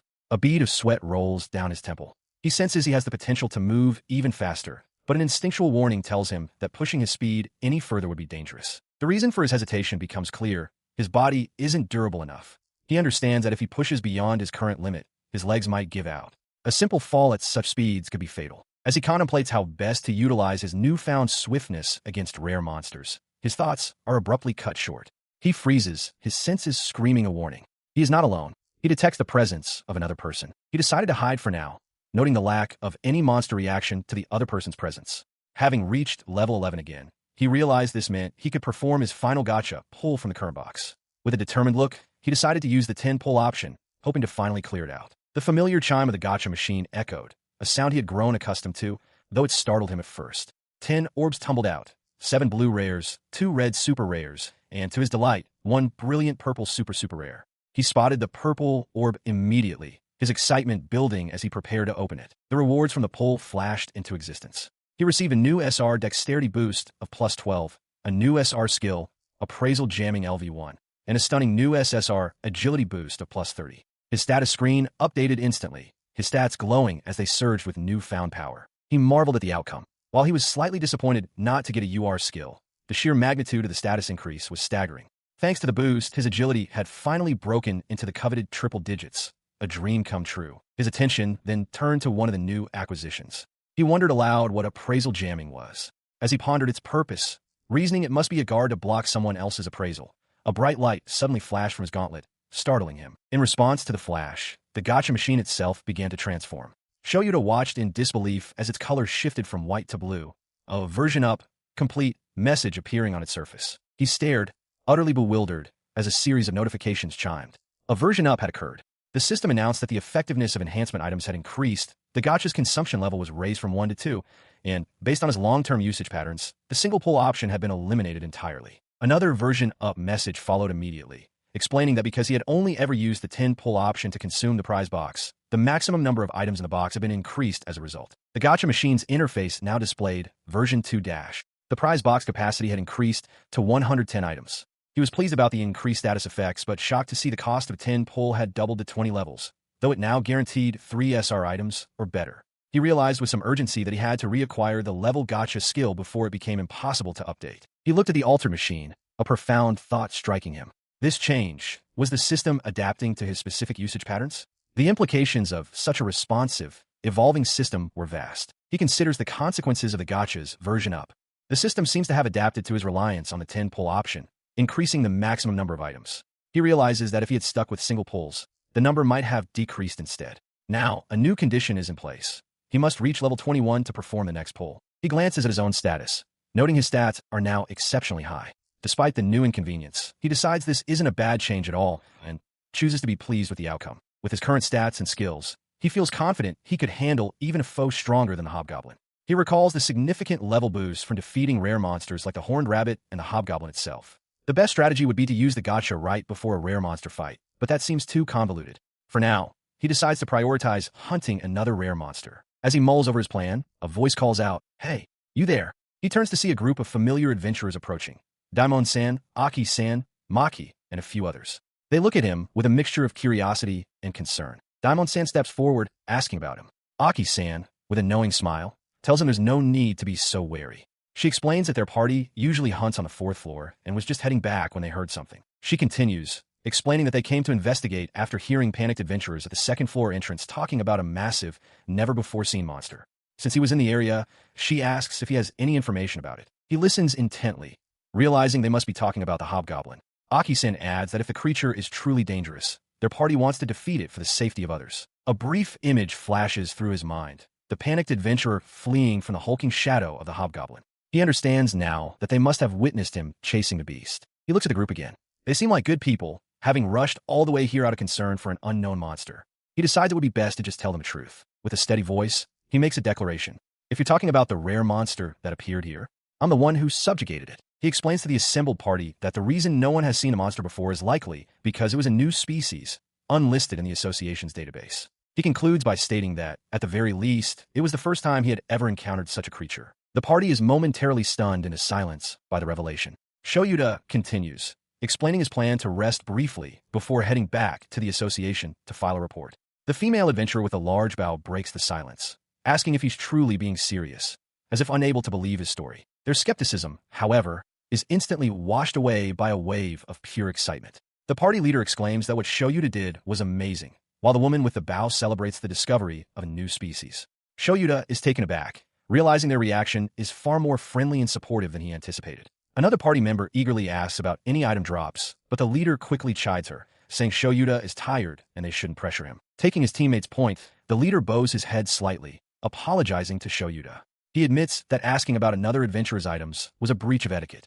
Juuyoudatta waves it off, replying that he understands their excitement over a new monster because he feels the exact same way. Delighted by this shared sentiment, the leader's boisterous energy returns as he enthusiastically suggests a high five. The woman with the bow glares at her leader's forwardness, while Juuyoudatta, though slightly taken aback, smiles. He thinks to himself that they seem to be a good team, his friendly demeanor solidifying. The leader formally introduces himself. He states that if not for his own secrets, he would have liked to form a team with someone like Juuyoudatta. He then presents himself as Shuji, leader of the team, first magnitude star, and invites Juuyoudatta to call him Shu. In turn, Juuyoudatta gives his own name and confirms he operates as a solo adventurer, which seems to surprise Shuji. His surprise quickly morphs into booming admiration as the entire party reacts.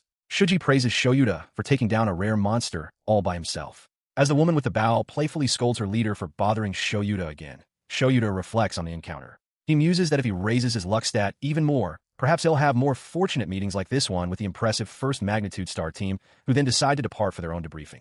At the guild, the receptionist Maki formally addresses Juuyoudatta, explaining that she wishes to ask him several questions in order to better support him. He agrees, but suggests they find another place to talk, a sentiment Maki quickly shares. She realizes that the branch manager likely has ways of listening in on this room, which would explain how their conversation from that morning was overheard. His expression brightens with resolve. He firmly promises to deliver the requested items within exactly 3 days, declaring that he never goes back on his word. Maki looks on, slightly surprised by his intensity. Her surprise gives way to a gentle smile. Clasping her hands, she replies that she will be looking forward to it. With that settled, her focus returns to their immediate problem. She suggests they find a suitable location to continue their discussion. Before he can respond, she asks him to wait a moment while she prepares. She then hefts a large box overflowing with items, making Juuyoudatta realize they must first deal with this pile before they can go anywhere.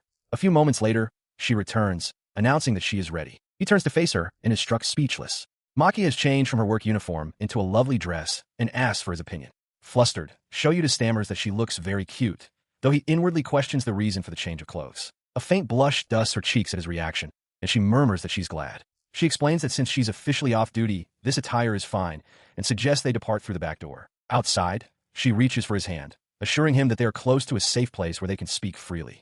The sudden contact sends Juuyoudatta into an internal panic. His confusion deepens when they stop in front of a building marked as the receptionist's exclusive dormitory. As she uses a key card to unlock the door, he silently prays the sound doesn't alert the other receptionist, also named Maki. The door swings open as she turns with a smile, welcoming him inside. She turns to Juuyoudatta, who is still standing awkwardly by the door, and explains that this is the room she shares with her sister. He can only manage a stammered, questioning greeting in response. With a cheerful smile, she reassures the stunned adventurer that they will not be disturbed here. A moment later, she places a warm teacup on the table before him, asking gently if he has calmed down. He confirms that he has, somewhat. Pleased, Maki reveals that she prepared the milk tea with a generous amount of sugar, just to his liking. She wonders aloud if Aki-san might have told her about his sweet tooth, a comment that makes Juuyoudatta cry out in fresh surprise. He quickly drains the cup, feeling the sugar revitalize him. Looking up, he realizes how close she is sitting and feels a flush of embarrassment. As if on cue, Maki offers him a refill, and he gratefully accepts. To better get to know one another, Maki suggests they formally introduce themselves.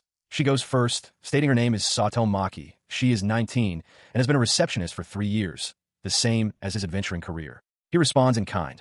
Amachi Juuyoudatta, 21 years old, a rank F adventurer for 3 years. The revelation of her age stuns him.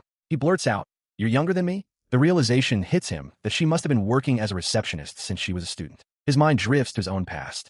The academy for receptionists was famously difficult and expensive, far beyond his means. Instead, he had to earn his adventurer's license in high school by fighting goblins, and ever since graduation, he's been stuck grinding in the unlucky hole dungeon. This new information shatters his assumptions. He recalls how Aki-san always acts like a teasing older sister, so he had naturally concluded that her identical younger sister, Maki, must also be a senior. His mistake becomes apparent. A flustered Maki asks just how old he thought she was.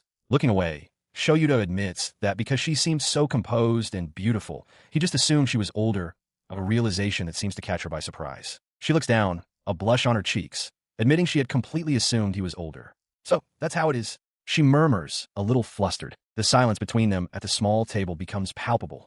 Shoyuda, unable to bear the awkward atmosphere, decides he must say something. He blurts out that his favorite food is hamburger steak and his hobby is dungeon exploring. His sudden declaration startles Maki. Her surprise quickly melts into a bright, knowing smile. She laughs softly, confirming she was already aware of those facts about him. In turn, she shares her own favorites. Her preferred food is curry rice, and her hobbies are creating floral arrangements and blending perfumes. His gaze drifts to the numerous potted flowers decorating her room, and he makes a connection. He asks if the arrangements at the 525th branch's entrance and conference rooms were also her work.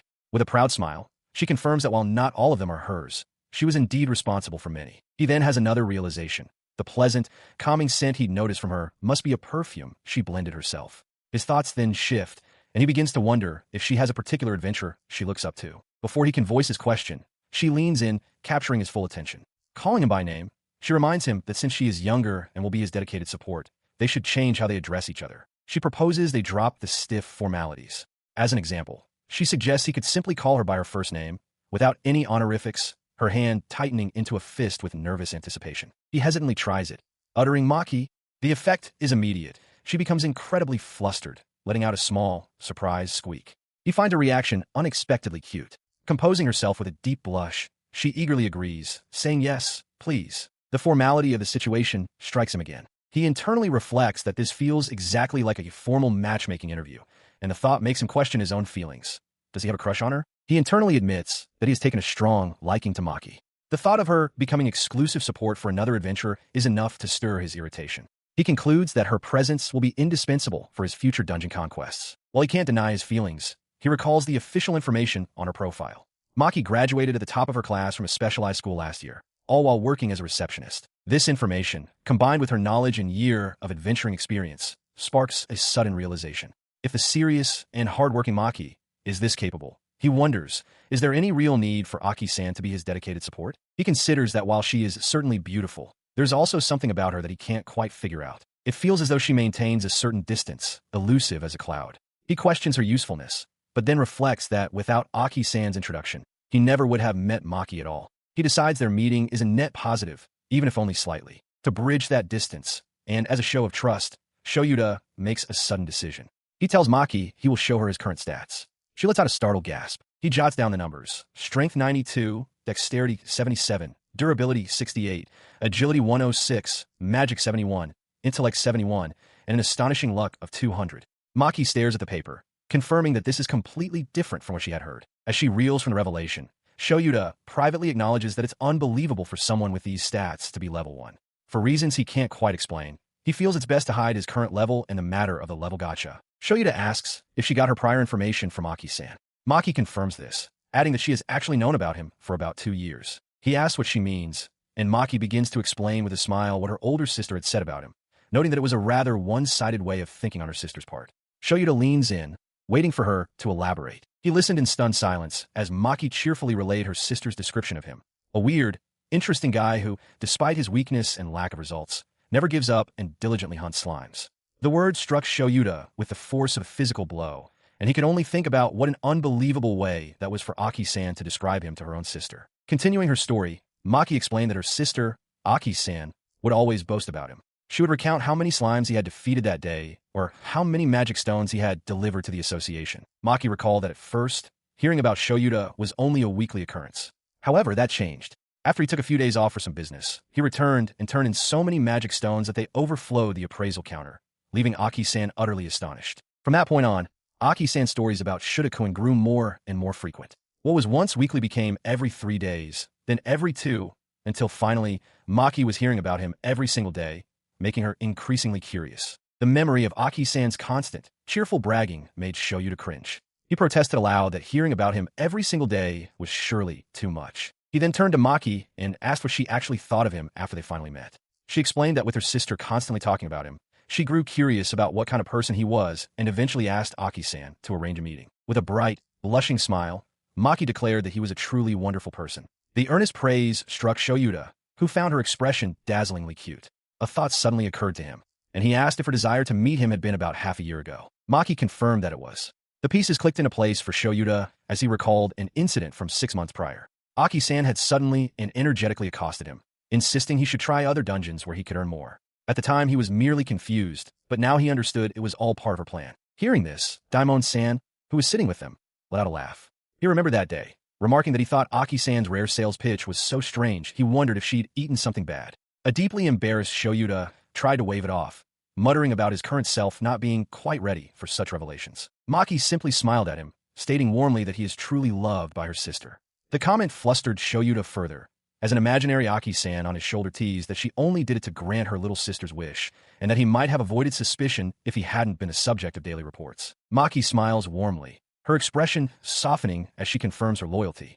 She explains that she did it because she loves her sister very much. As Shoyuda finishes his meal, she cheerfully offers to also teach him about skills. He readily agrees, and she taps her chopsticks on his empty bowl with a playful flourish. Her demeanor shifts to astonishment as she reviews his status. She exclaims that his collection of skills, appraisal jamming LV4, body enhancement LV3, and multiple magics, is incredible, noting that even intermediate adventurers are rarely so well equipped. Seeing her intrigue, Shoyuda gives her permission to ask questions, confirming he acquired 2 skill orbs from his last fight. Maki's expression turns serious. She asks directly if he had intentionally sought out and acquired those specific skills. After a moment's hesitation, Shoyuda quietly affirms that he did. Hearing this confirmation, she urgently advises him not to reveal his methods. She explains that while it could reduce adventurer accidents, the ability to reliably gain skills would be seen as a source of immense profit, attracting the insatiable greed of the association's leadership. She continues, emphasizing that this is a tool he discovered and a future source of his own strength. Therefore, she believes he should only disclose it when he feels the timing is right and he is satisfied with doing so. Her gaze softens as she explains that his high luck stat is a crucial piece of information, second only to his level Gacha. But more than any ability, she declares that Shoyuda himself is what's most important to her now. He is taken aback, surprised to hear such a direct and personal declaration. A wide, genuine smile spreads across his face. He thanks her effusively, expressing his immense happiness and acknowledging that he now understands her feelings. He reciprocates, stating that because she cares for him, he wants to care for her in return, and so there is something vital he must share. He begins to explain his discovery, detailing a unique phenomenon, a trail of moving smoke. He clarifies that this smoke always precedes the appearance of a rare monster, leading to a specific dead-end spot before the creature materializes from within it. Taking in this critical information, Maki thanks him sincerely. Moved by his trust, she resolves that to repay his feelings, she will work to establish systems that can protect other adventurers from such dangers. Her face alight with a brilliant, grateful smile, Maki thanks Shoyuda profusely. She promises that she will do anything to help him in return for the trust he has placed in her. Watching her, Shoyuda feels a slight flutter in his chest, appreciating the many expressions she has shown him today. As he prepares to leave, a glance at a nearby clock reveals how late the hour has grown. Maki suddenly asks if he will stay for dinner, the question catching him completely by surprise. He seems torn, admitting that while he is incredibly tempted, he is certain he would run into Aki-san. He explains that he can already picture Aki-san teasing him relentlessly. Since he isn't officially her exclusive partner yet, he decides to decline for now, promising to take her up on the offer as a reward when he returns with a high-speed item. Understanding, Maki agrees and says she will look forward to it. Standing at the doorway, Shoyuda brings up one last thing. He asks Maki if she can keep their conversation a secret from Aki-san. He then clarifies his question. Does she truly trust her sister? Can she be absolutely certain the information won't be leaked? Maki's expression is firm as she replies that, of course, she trusts her sister as much as she trusts Shoyuda himself. Hearing her conviction, Shoyuda relents, telling her that if she trusts Aki, then it's fine to tell her. Upon hearing this, Maki's face bursts with pure, unadulterated joy. She thanks him again and again, her voice brimming with emotion. After the emotional moment passes, Shoyuda recalls that she bought her lunch from a convenience store that day. He begins to make a hesitant request, asking if it would be all right. Before he can finish, Maki enthusiastically offers to make a bento for him tomorrow.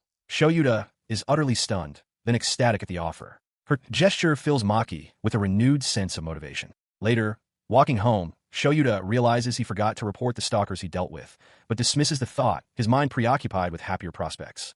With a click of a door, Aki-san arrives home, announcing her return. She greets Maki, who is sitting at a table, noting that it was a slow day for her.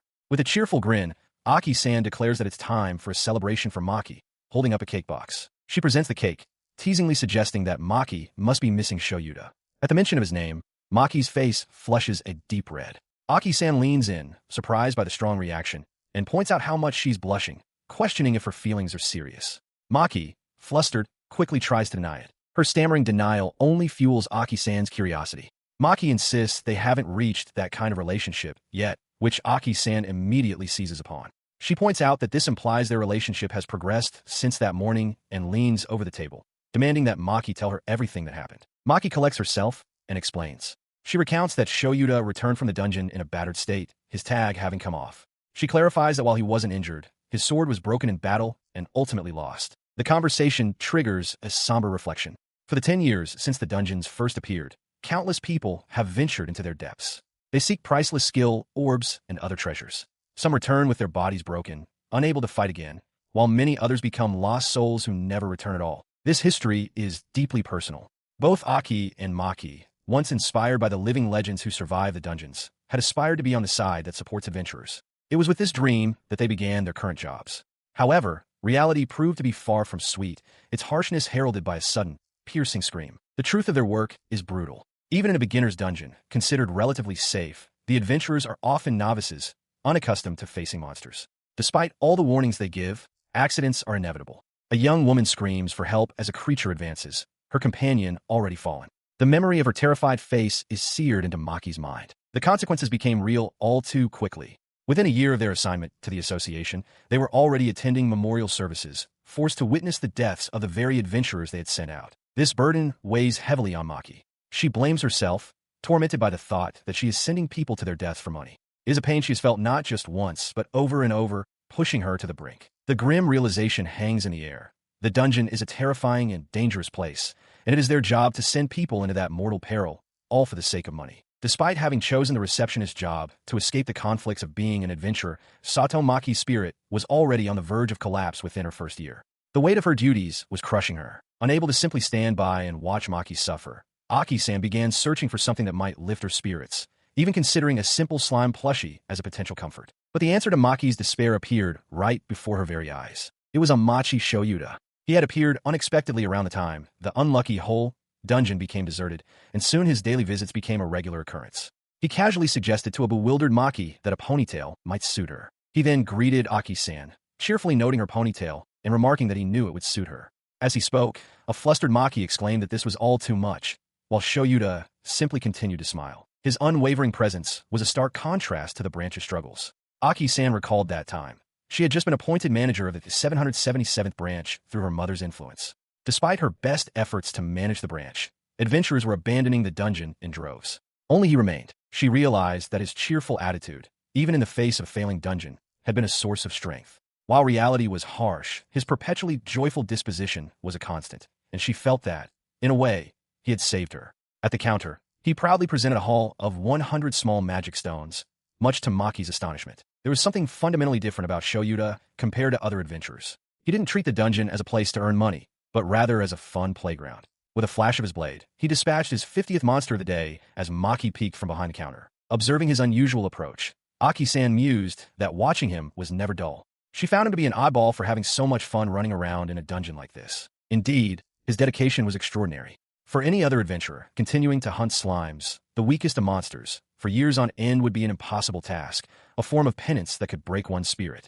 Yet for him, it was simply part of the job. He would come in every day with a smile, and when it was time to go home, he would leave with a smile. As Aki-san continued her thoughts, she acknowledged that this all stemmed from the appearance of dungeons 10 years ago. Still, she couldn't get over the abnormal amount of subjugation reports and magic stones he would bring back. On that day, 10 years ago, when the dungeons first appeared, 2 changes occurred for humanity. The first was the manifestation of 7 distinct statuses: strength, dexterity, toughness, agility, magic, intelligence, and luck. The second change was that a portion of humanity was granted hair of vibrant, vivid color. These new attributes became a source of envy. Statuses came with initial values and growth potential, and those with high numbers were highly sought after. Simultaneously, a distinct hierarchy emerged. The color of one's hair became a topic of discussion, as it was believed that the lighter the shade, the greater the latent potential a person held. Aki-san recalled how she and her sister were lauded for their own exceptional abilities and the attention they received when their hair changed from its original black. Conversely, as was the case with Shoyuda, simply having high ability scores did not necessarily mean one was suited for combat. Even if one possessed the mindset and spirit for battle, there were cases where they were abandoned by their own stats. The world, he felt, was truly unfair. Yet, despite being placed in such a predicament, he lived his life with unwavering straightforwardness. Aki-san reflected on her conversation with Maki, believing that introducing her to Juuyoudatta would be a good stimulus. He was by no means strong. In fact, one could say he was the weakest in the world alongside the slimes he fought. But she had never known any other adventurer who seemed to enjoy the dungeons so thoroughly. Maki, closing her eyes, let out a soft sigh. Whether it was due to her sister's passionate persuasion or her own burgeoning curiosity, she found herself thinking that she would like to meet Juuyoudatta someday. As Maki considered her interest in Juuyoudatta, her sister Aki-san puffed out her chest with a triumphant grin. Aki-san declared that she would handle it, recounting how, after a long period of persuasion, she had finally succeeded in inviting Juuyoudatta to join them. She continued, explaining that she saw it as a chance to bring a smile back to Maki's face. To that end, she had used her authority as branch manager to hastily designate him as exclusive and appoint an exclusive agent for the adventurer known as Juuyoudatta. Hearing this, a deep blush spread across Maki's face. She realized with a jolt that things were moving far too quickly. Her embarrassment quickly boiled over into frustration. She slammed her fork down, loudly complaining about Juuyoudatta's recent declaration that his luck could overcome any obstacle. She fumed that he had ignored her for 3 years, only to act this way now just because he found her cute. Aki-san calmly took a bite of cake, remarking on how bold Maki had become with her words. She then pointed out that it was Maki's own fault for keeping her distance and teasing him, leaving her younger sister flustered and speechless. Chewing thoughtfully, she continued her analysis, mentioning that she'd recently read in a story that a real-life tsundere is difficult for others to understand. The comment struck Maki like a physical blow, dealing 100 points of emotional damage. The verbal assault intensified. Aki-san casually mentioned that Juuyoudatta had been there just a moment ago, but left because he was tired of her teasing, even wondering aloud if he was actively avoiding her. The revelation struck Maki with devastating force. Overwhelmed, Maki burst into tears, wailing that her sister was bullying her and that she had wanted to be with Juuyoudatta too. Unsympathetic, Aki-san simply walked away to make dinner, prompting Maki to cry out at the horrible treatment. Later, after things had calmed down, Aki-san mused on how much Juuyoudatta had changed, recalling his abysmal stats and lack of skills even at level 30. A regretful Maki lamented that she should have looked back then, remembering that Aki-san possessed the appraisal LV for skill, which could have revealed his detailed status. Aki-san considered this, believing something significant must have happened when Juuyoudatta decided to leave the unlucky hall. He had been so obsessed with hunting slimes, never taking a day off, that the idea of him deliberately keeping his distance was unthinkable. In a dungeon far away, Juuyoudatta stood alone, a silent testament to that very obsession. His growth is further evidenced by a new skill, appraisal jamming level 4. Aki-san realizes this ability perfectly counters her own, effectively hiding his status from her. She playfully teases a flustered Maki that it must be a countermeasure specifically for her. As Maki struggles to respond, Aki-san smiles, deciding she will simply wait for the day Juuyoudatta tells her his stats himself. The teasing brings Maki to the verge of tears. Maki groans, overwhelmed. Between the stalker and this new test from her mother figure, she laments how difficult things are for Juuyoudatta. Aki-san, however, interrupts her, wanting to set aside the current topic and discuss the future. She continues, explaining that the stalker situation can be dealt with later, as she has an idea of how it will end.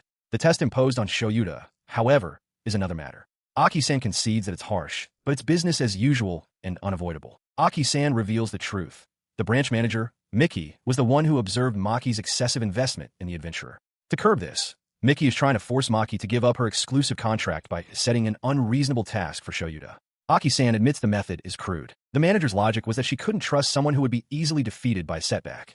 The difficult condition, acquiring a high-value skill within 2 weeks, was her test. Aki-san then poses a sharp question to Maki.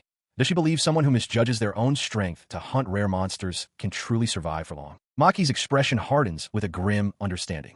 If he were to be defeated by this, it would simply mean he was fated to die in a dungeon sooner or later. After all, the dungeon is an unforgiving place. It inevitably consumes the lives of those who seek rewards beyond their actual capabilities. This is an immutable truth. At that moment, a voice cuts in with an apology. Juuyoudatta has returned.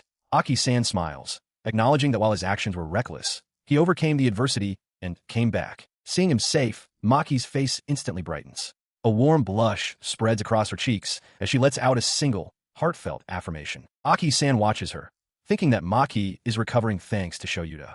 She considers the dark alternative. If he had died today, Maki would have surely been broken. Her gaze falls upon a diary titled, Today's Juuyoudatta's Diary, reflecting that their interesting relationship has been going on for nearly 2 years. She leans in close to Maki, cheerfully admitting that she couldn't have stayed sane either. With a sly smile, she adds that neither Maki nor Shoyuda seem to have noticed her own feelings on the matter. As she continues, she pops open a canned drink. She explains that it's natural for a mother to want to know the true strength of the person her daughter is interested in for the first time, but also notes that the branch manager is wary of them forming an exclusive bond. The teasing hits its mark, and Maki's face flushes a deep crimson. Aki-sen watches, delighted, remarking on how cute she is when she gets so flustered before taking a long drink from her can. Her playful demeanor fades into a more serious expression.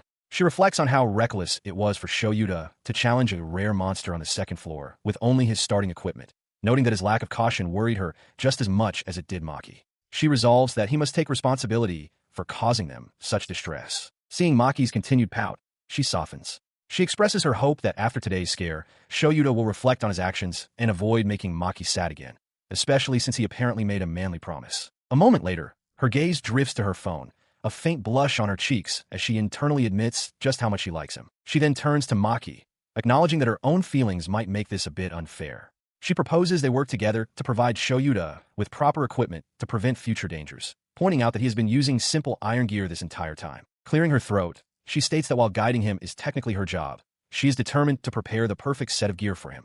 Maki, looking down at a tablet, meekly agrees. The screen displays an auction listing, a charm skill orb. The minimum bid is set at a staggering 35 million, and the auction is about to begin.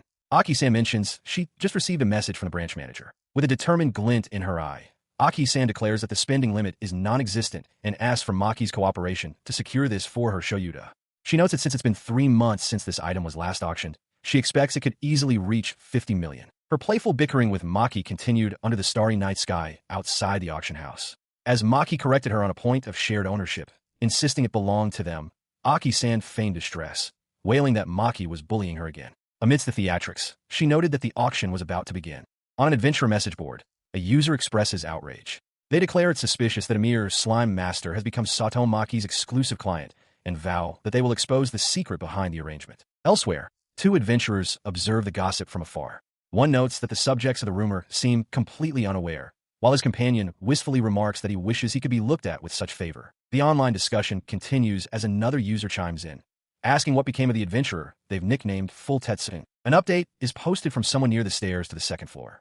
The observer reports having just seen the person in question pass by with his associates, confirming his presence in the dungeon. Meanwhile, Amachi Shoyuda stands stunned as he overhears other adventurers discussing him. One scoffs that even if he can handle the second floor, getting an exclusive quest from the branch manager is impossible.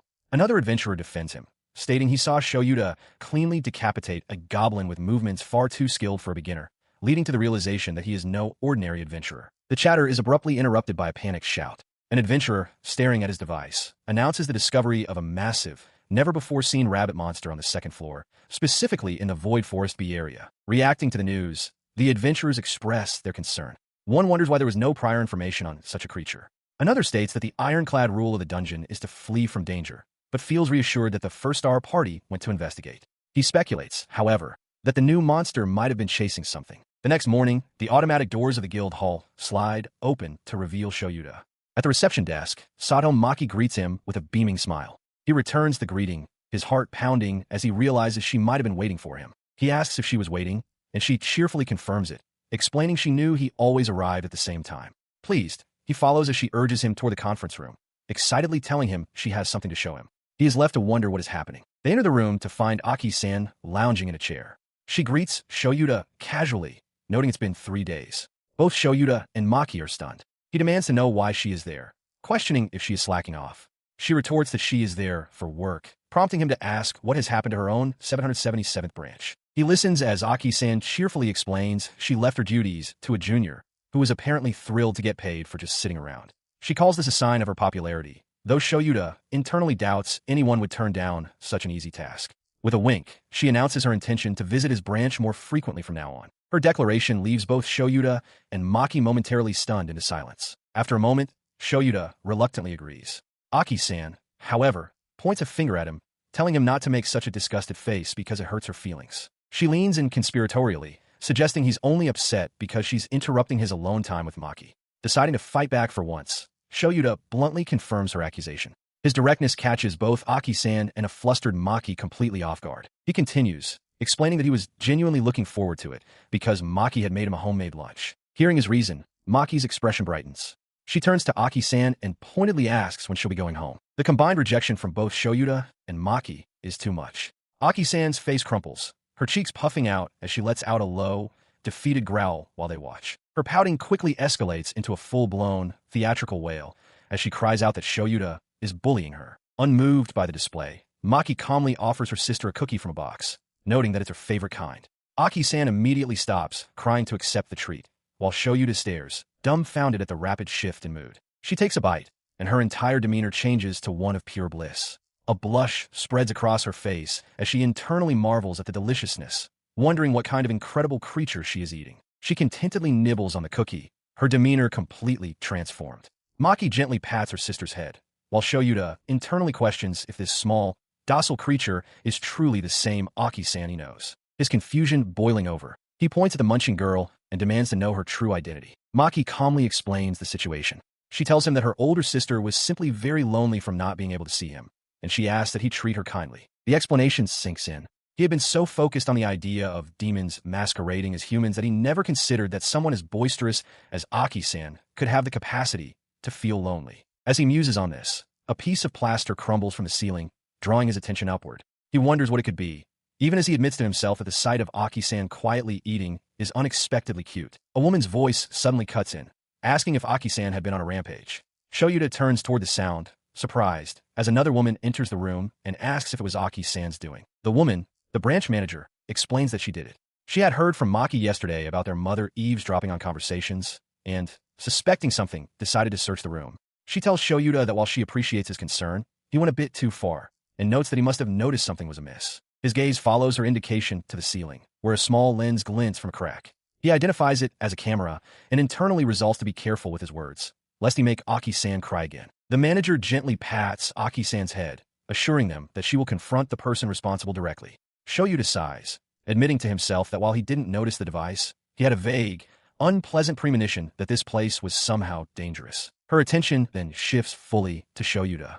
She remarks that his intuition seems to have grown sharper lately, and asks if he has been sensing dangerous atmospheres, experiencing strange feelings, or noticing minute details about his surroundings, such as the inherent safety of a location. Faced with her question, Shoyuda reflects. He realizes that this strange sense has saved him countless times within dungeons, yet outside of them, he has only felt it from Aki-san and the branch manager. He looks up and admits aloud that he does think it happens quite often. As he admits this, Aki-san presents a research report from the association's headquarters. She begins to explain that according to this interesting document, the luck stat is not entirely what it seems. Shoyuda looks on, puzzled, questioning if she's speaking philosophically. She elaborates on the report's findings, explaining that increasing luck seems to enhance intangible abilities, such as reading subtle environmental cues and maintaining composure. She concludes that what Shoyuda has been experiencing is likely what the report defines as intuition. Miki chimes in, adding that the report's author theorizes luck might even boost a sixth sense, affecting things beyond normal perception. Building on this, Aki-san leans closer, noting that because so few adventurers focus on raising their luck, these theories are often dismissed as mere speculation or tall tales. She then turns the question back to him, asking if he has any personal experience that would support this. He considers her question, admitting that there have been times when he's managed to stay calm in situations that should have caused panic, allowing him to assess things with a clear head. The realization dawns on him. Now that they brought it up, several specific moments come to mind. He first recalls the battle against the murder rabbit. Even with death looming, he remembers acting with surprising composure, deflecting an attack at the last second. He briefly wonders if it was simply a lack of experience with true danger that prevented him from feeling the appropriate fear. He reflects further, a faint smile touching his lips as he realizes he was more than just calm. He might have even been enjoying the thrill of the fight. His thoughts then shift to his first battle against the hobgoblin. He knew that even with his skills and stats, a direct hit from the creature would be devastating, yet the idea of retreating never once crossed his mind. Finally, he remembers his early days. He used to panic whenever a new color slime appeared, but by the time he encountered the rainbow slime, he was completely composed. A look of sparkling clarity crosses his face as he concludes that his unusual calmness must be related to the slimes. He reflected on his own composure. While he had grown accustomed to dealing with slimes, he had been far too calm when facing such an abnormal creature. Yet, he realized with a sigh, he was still not used to this kind of teasing. As he remained silent, Aki-san leaned in, chiding him. She declared that his ability to read the subtleties of a woman was still severely lacking. Miki quickly interjected, calling out her sister's name. She advised Shoyuda not to worry about Aki-san's teasing, explaining that it was all just a sign of her loneliness.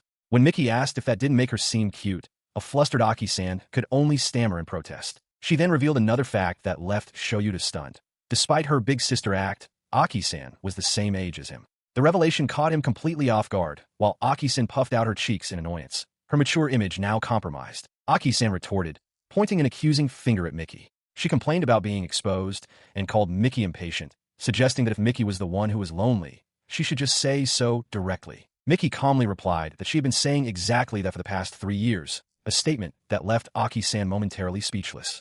Miki then complained that her sister was being too forward and closing the distance with Shoyuda too quickly. As the sisters bickered, Shoyuda had a sudden realization.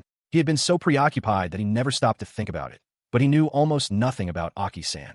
His thoughts were interrupted as his gaze fell upon a sheathed sword resting nearby. Seeing his focus shift, Miki instantly changed the topic with a bright smile, offering to explain. She announced that after consulting with her sister, they had prepared equipment specifically suited to Shuda's current strength.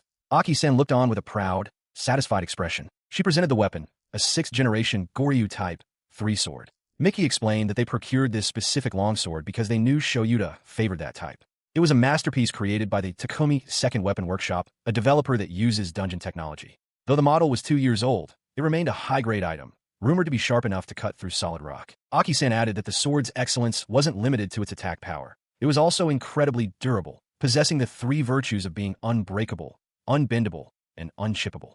She noted that while it was typically a weapon for mid-rank adventurers, she was confident that the current Shoyuda could master it.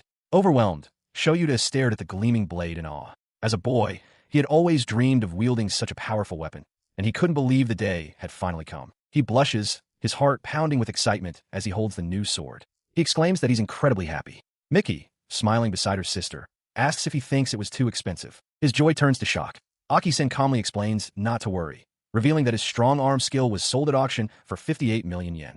Shoyuda can barely process the number. Aki-san continues, noting that while the starting price was 35 million, it was a rare item that many had been waiting for, causing a bidding war. Miki adds that after their cut, Shuda's share was 46.4 million, and since the sword cost 40 million, it was perfectly within his budget. As he processes this, the sisters affectionately pat his head. Miki explains they placed the order for the sword immediately after he made his selection the previous night. Aki-san chimes in, mentioning that his other equipment just arrived that morning as well.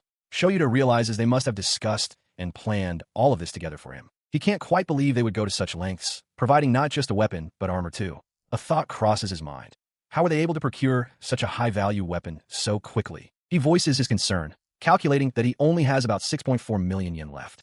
He asks the sisters if that was truly enough to cover the cost of the other defensive gear, observing that it seems far superior to anything sold on the open market. In response, Aki-san and Miki simply exchange a silent, knowing smile. Their smiles make him press the issue, asking where the money for it came from. Miki begins to explain that this armor was also quite expensive. She clarifies that any other set that would be a good match for him was of a much older generation with far lower defensive stats, making this particular set the only practical option. She gestures to the new equipment, inviting him to inspect it. It is a match set for the head, torso, and arms, crafted by the 3rd Expert Armor Workshop. She identifies it as a 4th-generation lightweight hybrid armor MK2, which makes extensive use of a superalloy developed with dungeon technology. His eyes widen as Miki reveals the price, 12 million yen. Before he can even react to the cost, she explains that the funds came from her and Aki-san's share of the strong arm sale, supplemented by their own personal savings.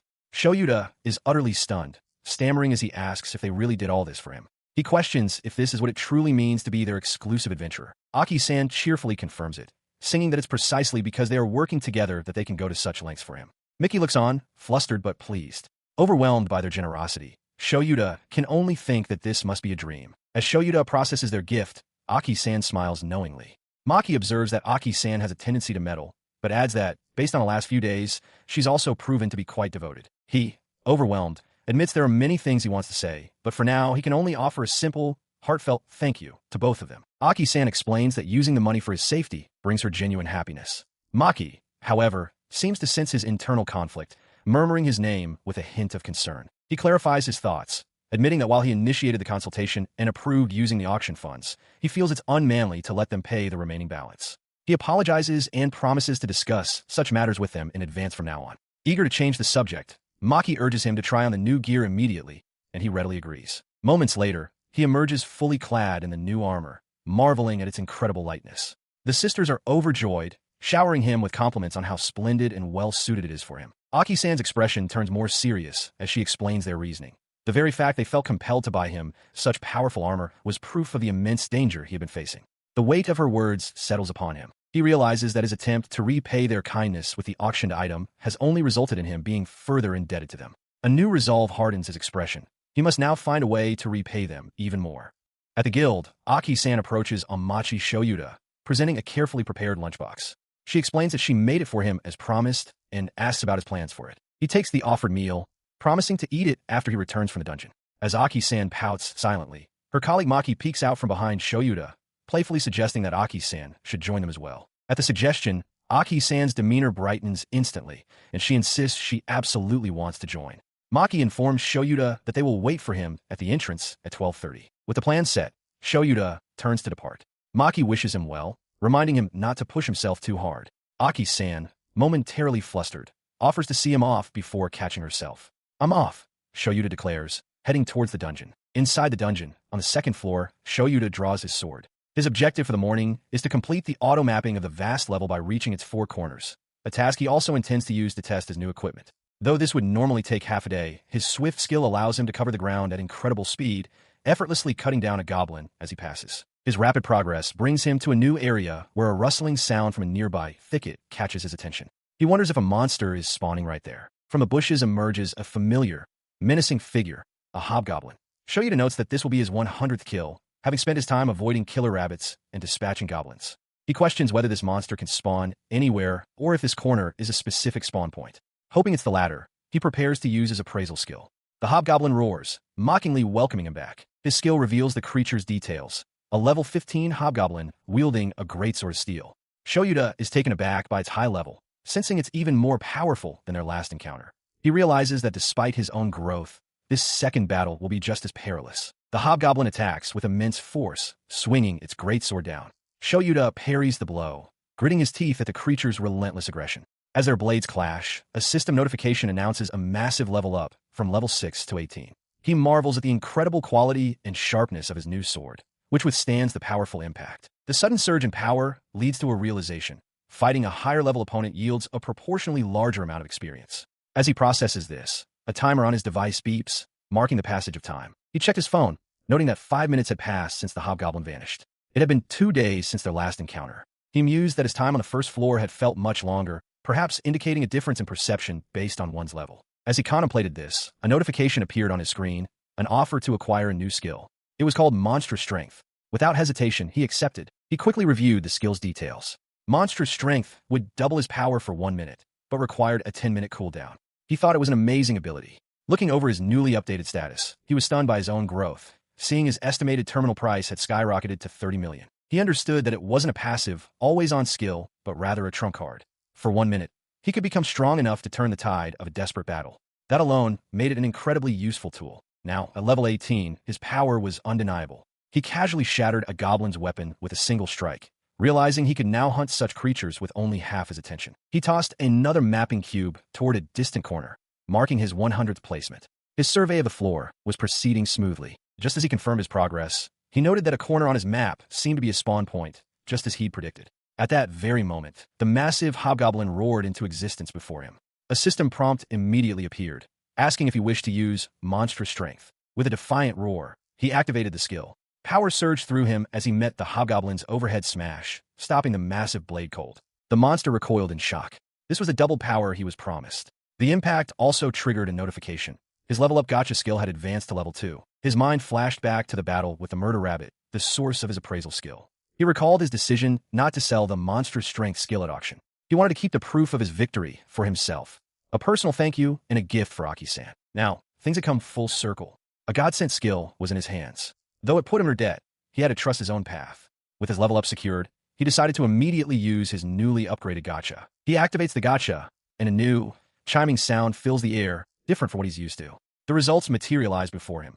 5 blue R-grade orbs for red SR-grade orbs, and a single, coveted purple SSR-grade orb. He notes the change in the sound effect, wondering what it means, but observes that other aspects seem unchanged. The system confirms his new acquisitions: an SR skill, body enhancement LV1, and an SSR passive, toughness boost plus 40. His status screen flashes, reflecting the immediate and substantial increase to his toughness attribute. Amachi Shoyuda reviews his progress, noting his sturdiness skill is an incredible level 116. He remarks that the increase is almost too much, especially for an SSR skill at level 40. He muses that as his skills become this powerful, a direct increase to his base stats might be more gratifying. He understands, however, that without a fundamental base of power, skills like agility, swiftness, monstrous strength, and brute force are of limited use, no matter how much their effects are multiplied. This leads him to ponder something that has been bothering him: the difference between skills that have levels and those that do not. He theorizes that skills with levels simply grow stronger the more they are stacked, whereas skills without levels are already complete and do not grow. He glances at the monstrous strength skill orb in his hand. Could it really be useless to stack it? He considers the possibility that no one has ever tried, or that it might actually evolve. The risk is immense. If nothing changes, he'd be wasting tens of millions. Despite the risk, he resolves to try, deciding that if his stats don't increase, he'll just have to defeat one more monster. He confirms his decision to use the skill. A powerful surge of energy erupts as the monstrous strength skill is absorbed. After the energy fades, he sees that absolutely nothing has changed, and he curses his luck.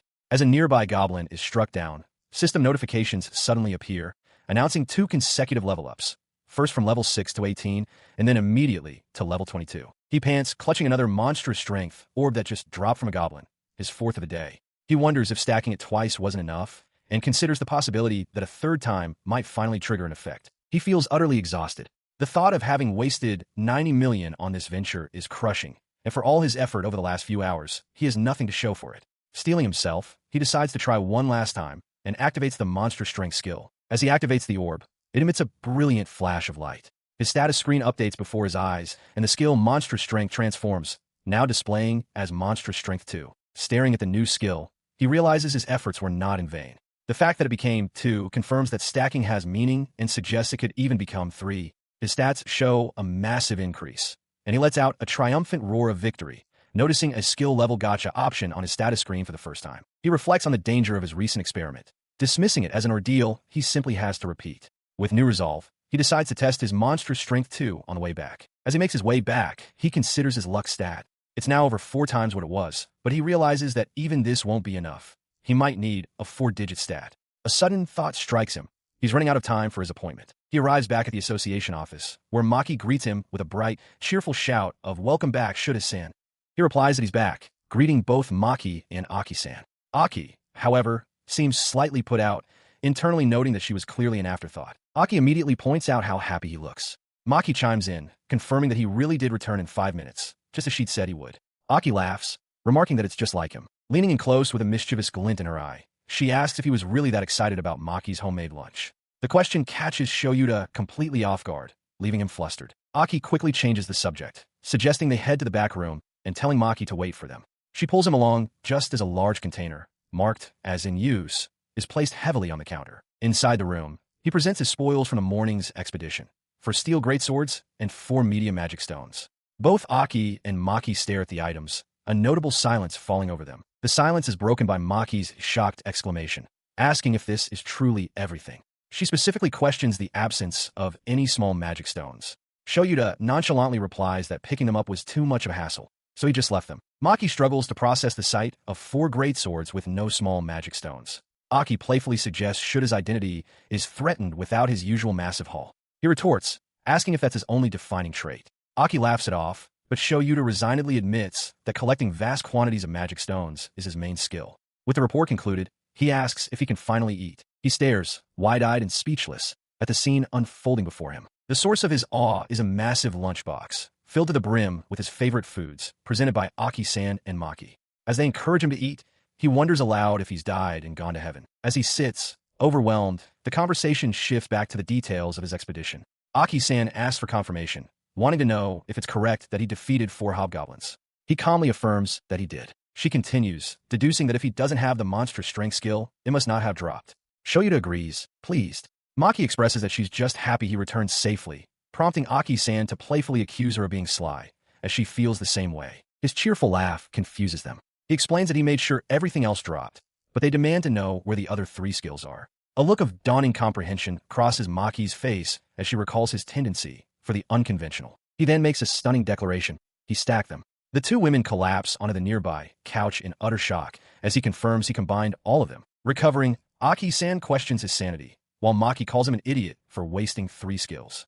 Shoyuda protests, arguing he wouldn't be smiling if he'd failed, but Maki retorts that his constant cheerfulness makes his expression an unreliable indicator. To end the argument, he presents his status screen with a flourish. He announces that by stacking 3 monstrous strength skills, he has successfully created monstrous strength 2. His proof is met with cold skepticism. Aki-san crosses her arms, demanding to know how he can prove it when his conceal appraisal LV for skill prevents anyone from verifying his claims.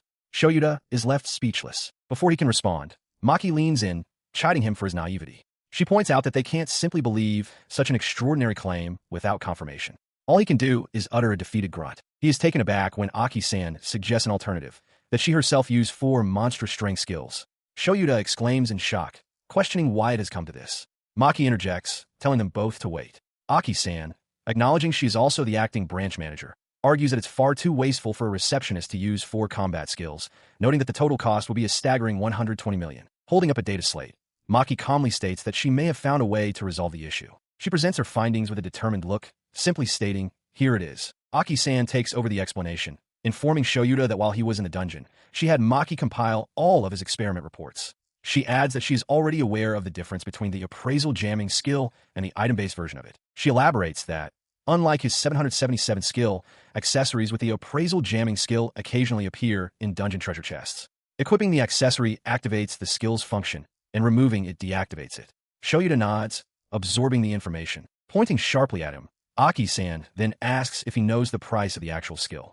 She declares its value is 100 million. She continues, noting that while reports of finding it in treasure chests are very rare, she recalls the price as being somewhere between 15 and 30 million. As another point of comparison, she asks about his magic, fire, and water. She explains that because skill orbs like Flame Magic LV1 are convenient and relatively easy to find, adventurers tend to acquire them on site, which has inflated their price to around 35 million. Aki-san explains that the skill version of appraisal jamming is permanent and cannot be unlearned, making it impossible for others to view one's status as their level grows. She notes that this is a major drawback for someone like Shoyuda, as no one will believe what skills he has. As she speaks, Shoyuda seems to come to a sudden realization. Confirming his unspoken thought, Aki-san reveals the critical finding from the report. The skill version of appraisal jamming allows the user to choose what targets to conceal. Both Shoyuda and Maki stare in astonishment at this revelation. He absorbed the explanation with a nod of understanding. Aki-san, however, was already moving to the practical application. She explained that the skill's original reporter noted most users were secretive, making collaboration difficult. Leaning in close, she instructed Shoyuda to open his status board and try to consciously reveal only a single, harmless skill. Startled by her sudden intensity, he agreed. He followed her instructions, and his status board materialized, displaying his skills. Maki cried out that she could see it. Then, as Shoyuda focused his will, the information vanished. Maki gasped, exclaiming that it had been completely blocked from view, confirming the success of his attempt. The success of his attempt was rooted in the specific mechanics of the interaction between appraisal and appraisal jamming. If the jamming level is equal to or higher than the appraisal, nothing can be seen. Conversely, if appraisal is higher, more information is revealed based on the level difference. But crucially, even a single level of jamming ensures that some information always remains masked. He internalized this new understanding. A wave of relief washed over him as he realized this meant he could likely protect his most important secrets, even if he encountered someone with a higher level appraisal skill. The demonstration sparked a memory from Miki. She recalled a past encounter where she felt an unpleasant sensation from the branch manager, now suspecting that her superior might have been using the appraisal skill on her at that very moment. As she came to this realization, Shoyuda was reaching a similar conclusion. He reasoned that since Aki-san possessed a high-level appraisal, the branch manager likely did as well. This might explain the manager's high expectations of him. He felt a surge of gratitude for having had appraisal jamming during that encounter. While he was lost in thought, Aki-san summarized their progress. She stated that thanks to Maki's appraisal, they had officially confirmed the existence of his monstrous Strength 2 skill. However, she admitted that even with this information, she was uncertain if headquarters would believe their report. Hearing her doubt, he spoke up, insisting that she should ask for his help if needed. He reminded her that he was the one who started this and refused to let her be branded a liar on his account. Touched, Aki-san thanked him and promised she would do everything she could. Her resolve bolstered, she excitedly shared the results of her own research into his monstrous strength skill. She had discovered that its effects had been enhanced. The duration was now 1 minute and 30 seconds, while the cooldown had been reduced to 9 minutes. Shoyuda, who only had a vague sense of its power, was stunned by the specifics, while Aki-san declared the improvements to be extraordinary. He considered her findings and mused that perhaps the changes would become even more obvious when the skill eventually ranked up to level 3. Hearing this, Aki-san smiled, stating that if his intuition said so, then she was willing to believe it. He slumped slightly, reflecting on how, just a moment ago, Aki-san hadn't believed him in the slightest. Flustered, she insisted that the current situation was entirely different. As they sat, a nearby party of adventurers offered words of encouragement. Having finished their meal, Shuda's resolve hardened. He rose to his feet with a sharp scrape of his armor and declared it was time to begin the second half of their endeavor. On the dungeon's second floor, Amachi Shoyuda approaches a strange, grid-like structure. He notes that, just like the last one, there is no monster reaction in the immediate vicinity. He wonders if this is another exclusive spawn point for a rare monster. He decides to first search for an unpopular, secluded spot. He reflects that he has already accumulated the necessary level for the gacha, so there's no need to rush into another fight. His status confirms his readiness, showing his dexterity, agility, and intelligence have all been significantly boosted. He continues his search, feeling a strong intuition telling him to stay away from the murder rabbit's spawn point for now. As he walks, he spots another of the strange, cube-like structures in the distance, confirming his suspicion that there were more. His search for a safe location had led him to several similar forests while he was filling out the corners of his map. The other two had been troublesome, teeming with a mix of goblins and killer rabbits. This third forest, however, is different. He finds a clearing at its center, noting the complete absence of any monster presence. Concluding that no one else would venture here, he decides this is the perfect spot and activates his gacha skill. He examines the results, seeing the same lineup as before: 5 blue, 4 red, and 1 purple capsule. But before he can react, the capsules begin to rattle violently, signaling an unusual outcome. As the capsules rattle, a notification flashes across his status screen. To his astonishment, he has acquired a new skill, Swordsmanship, level 1. He stares in disbelief, realizing this new skill must be incredibly powerful. He quickly pulls up the app for more information. The description states that the skill deepens the holder's understanding of the sword according to their level and is compatible with most sword-type weapons. However, its market price is listed as unknown, which piques his curiosity. He considers the vague description. The fact that the price is unknown likely means it's not widely circulated, perhaps because there are too few holders to establish a value. Deciding that theory won't tell him much, he resolves to test it himself and raises his sword. He swings the blade, feeling a subtle but definite change. He finds it difficult to put the sensation into words, but concludes that the most fitting description is that his very senses have expanded. He grips his sword, a new confidence surging through him. To test his newfound abilities, he visualizes an enemy, a hobgoblin, and with a powerful cry, he swings, certain that with his current strength, he can take it down. His practiced swing cuts through the air, and he reflects on his deepened understanding of the sword. He'd never even considered cutting down trees before, but now it felt possible. Deciding it's time for a real test, his thoughts are interrupted by a familiar, aggressive squeal. A horned rabbit appears, and he notes that this will be his 100th kill. The creature darts away, and he immediately gives chase. With his enhanced speed, he finds he can easily keep up as it leads him toward a wide-open clearing. As it leads him into the familiar clearing, the rabbit screeches, turning to face him. He smirks, recognizing the place from their battle the day before. This time, however, is different. Thanks to his swiftness skill, he can now anticipate the creature's movements. He taunts the creature, challenging it to show him its speed. He is determined to react without relying on his foresight skill, ensuring he won't make the same mistakes as before. He knows where it will move, and he will not be a step behind. As the rabbit lunges, he meets its charge not with his sword, but with a powerful kick that sends the creature tumbling.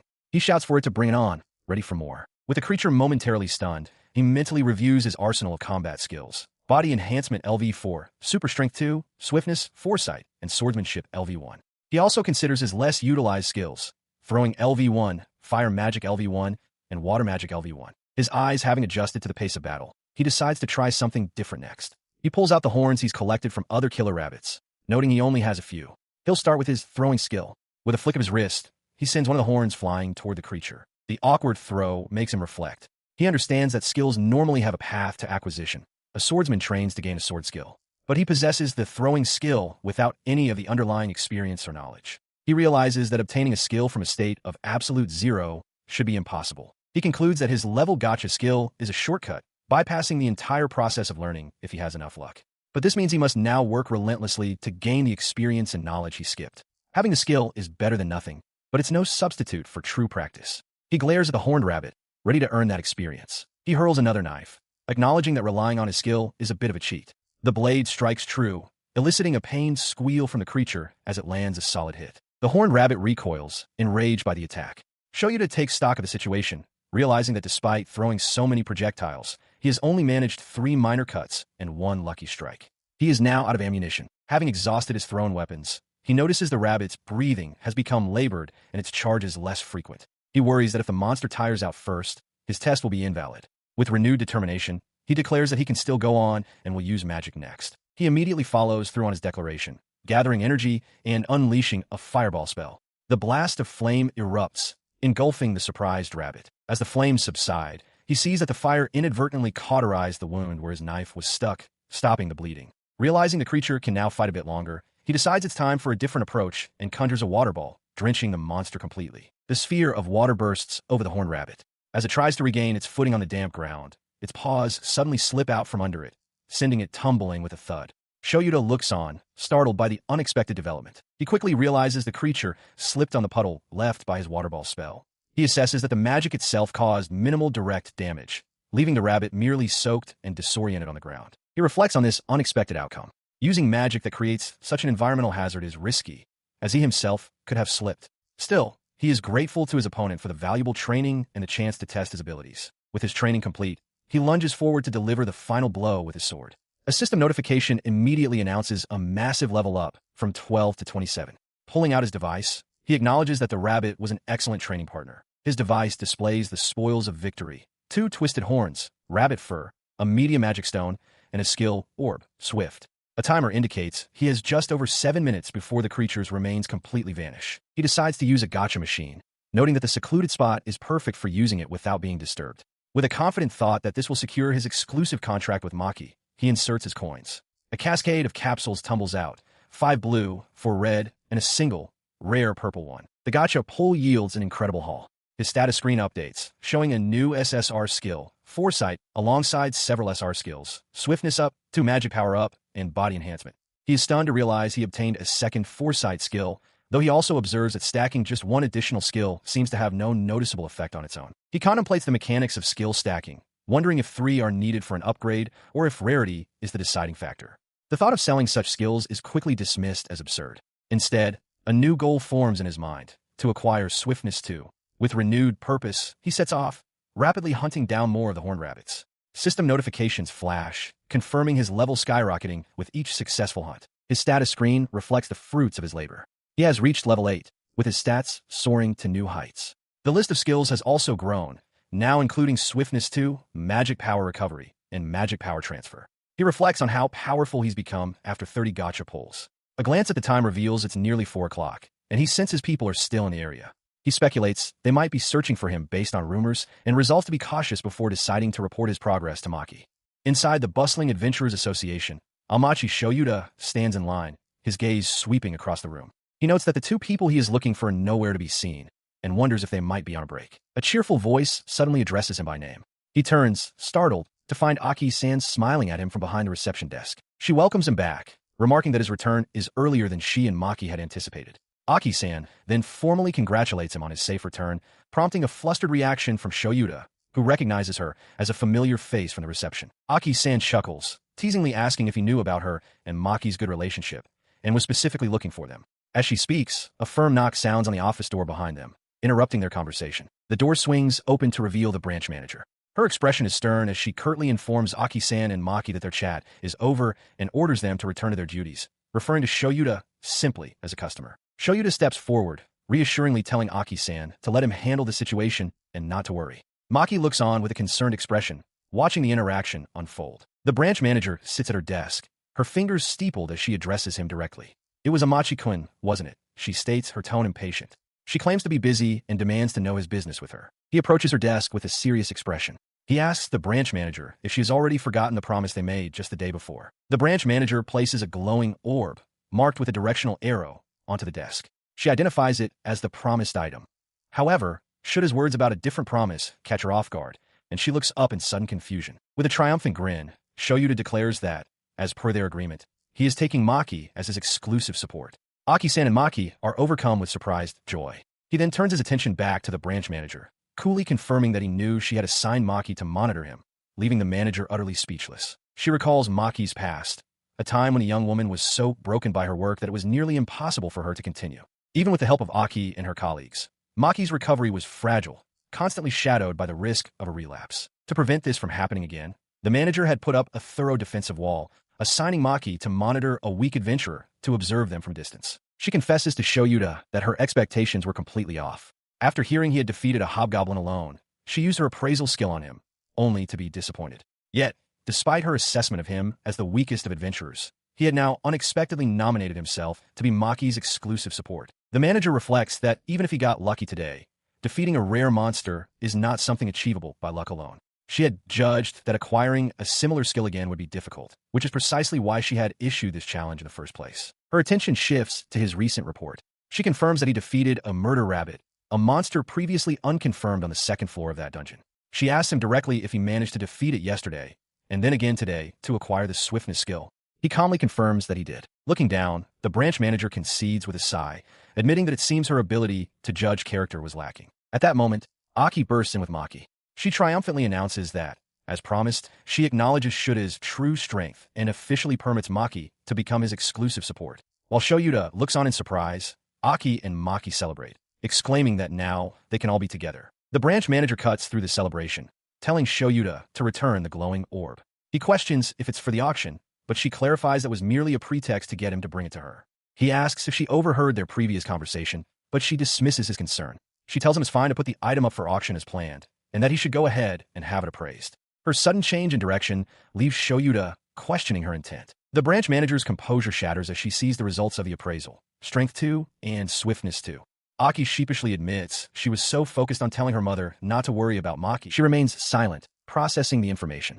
Juuyoudatta, hearing his count, Aki excitedly asks how many of the resulting extreme small magic stones he collected, but Juuyoudatta nonchalantly replies that he discarded all of them. The branch manager cuts in, her composure regained, and asks him to verify the effects of his Strength 2 skill. He readily agrees, and she adds that, when possible, they will also need to verify his Swiftness 2 skill. With the new arrangements settled, she formally introduces his new support. From this day forward, she declares, Aki and Maki will be his dedicated, exclusive team. He beams at the news, and the two women share his enthusiasm. The branch manager continues, explaining that all future reports will be submitted under their joint names and shared at the next branch manager meeting. While she will omit the details of his unique ability to chain hunt rare monsters, she cautions him that his power will inevitably draw attention, adding that there is one last thing to discuss. The potential consequences of his actions are clear. His daily auction listings are already making waves, and releasing a report detailing his true capabilities could invite unwanted trouble and scrutiny from all corners. He, however, remains unfazed. With a confident smile, he points out that this is precisely why he is being given a dedicated support team, so he can avoid dealing with such complications himself. His confident response earns a wry, knowing smile from the branch manager. Internally, she concedes, giving him a passing grade for his attitude. Her thoughts are interrupted as a subordinate, Hannah, steps forward to report to her superior, Miki. Miki immediately asks her if there were any lies in Amachi's subjugation report. Hannah confirms the report is accurate. She elaborates that while they found tracks indicating he had been running around the second floor forest zone, he was confirmed to have defeated the monsters there. Furthermore, a separate report from a survey team confirms he did not go near that forest today. In the dungeon, a member of that same survey team remarks that Juuyoudatta must have sensed their presence, noting that his sharp senses are a good trait. Back at the office, Aki decides that with her now assigned to him, there is no longer a need for Maki to worry, and they can withdraw the surveillance personnel. Back in the branch manager's office, Hannah confirms she has processed the report. She can't help but comment that, even with all the facts laid out, collecting over 800 magic stones and defeating 8 rare monsters in one day is, frankly, an absurd figure. The branch manager turns to her trusted subordinate, asking if she shares that same sentiment. She continued to review the data, observing that while most people feel a natural aversion to killing, Juuyoudatta Amachi seemed to possess an immunity to that feeling, but only when directed at monsters. Furthermore, it was clear he was still holding back his true power. An incredible individual had truly emerged. When her subordinate remarked on her apparent defense of the adventurer, the branch manager quickly denied it. This realization led her to consider the bigger picture. There were still many mysteries surrounding rare monsters, and she mused that perhaps a man like Juuyoudatta could be the one to solve them. Her subordinate readily agreed to this course of action. With that decided, the branch manager informed her subordinate that interviews for dedicated support staff were pending for 3 adventurers. While 2 were initiated by the adventurers, one was a request from a receptionist, Maki, who had specifically asked to be assigned to him. Miki declared her intention to conduct the interview personally, explaining that she views her employees as her own daughters and would not allow them to be paired with an unsuitable adventurer. Meanwhile, at a celebratory gathering, Juuyoudatta, Aki, and Maki raised their glasses in a cheerful toast. As they settled in, he found himself flanked on both sides. He asked why they were both sitting so close, to which Aki cheekily replied that it was because they were now on equal footing with her. He internally conceded that while he would have been fine celebrating alone, he might as well go along with it in the private room. Still, he wondered how long they intended to keep their armor on. The two women, however, paid his thoughts no mind, chattering away excitedly. The festive mood and drinks were clearly having an effect, as both women appeared flushed and cheerful. Their cheerfulness soon gave way to outright intoxication. Aki clung to him, brazenly asking how many children he wanted. Startled, Shoyuda noticed Maki was also swaying, and he wondered if she had gotten drunk merely from the ambient fumes. As Maki slurred a denial, Shoyuda decided it was time to end the night, concerned about their ability to get home safely. The next thing he knew, it was morning. He awoke with a jolt in his own home, trying to recall how he had returned from the tavern. His confusion deepened when he saw Maki, now in casual clothes, wishing him a shy good morning. As he processed her presence, he spotted Aki asleep on his couch, and the full, shocking reality of the situation dawned on him. Shoyuda had successfully acquired the swiftness skill. As a result, the branch manager, Miki, acknowledged his capabilities, admitting her judgment of him had been lacking. This official recognition led to a success of its own. Aki and Maki were approved to become his dedicated support staff. To celebrate, the two threw a victory party for him. However, after they both drank too much, Shoyuda found himself tasked with escorting them back to their home. Upon arriving at their home, Aki immediately passed out on the bed. Maki, however, had a surprisingly strong grip and wouldn't let go of his clothes, even while asleep. After finally managing to pry Maki off and place her in bed, Shoyuda, exhausted, decided to borrow the sofa. Just then, Maki began speaking to him from the bed, asking if he wanted a bath, or dinner, or perhaps something more intimate. The scene then shifts to the present. Sitting on the sofa, Shoyuda cautiously addresses the now-awake Maki. He asks her if, by any chance, she remembers everything from the previous night. Her face flushes a deep crimson as she stammers, a wave of panicked embarrassment washing over her. It is clear she remembers. He recalls her drunken words, how she'd skipped right past a confession and started talking about their future together. The memory makes the current silence incredibly awkward. From the bed, Maki cries out his name in mortification. Suddenly, Aki springs out of bed with a booming good morning. Still in her uniform, she playfully chides her sister for sleeping in her work clothes. Shoyuda and Maki offer quiet greetings in return. Her cheerful mood evaporates as she finally notices Shoyuda. Her expression shifts to shock, then fury. "What are you doing here?" she demands, pointing an accusatory finger. It seems that, unlike Maki, she has no memory of the previous night's events. Aki grabs Shoyuda by his shirt, demanding to know what he did to make her sister cry and accusing him of forcing his way into their room.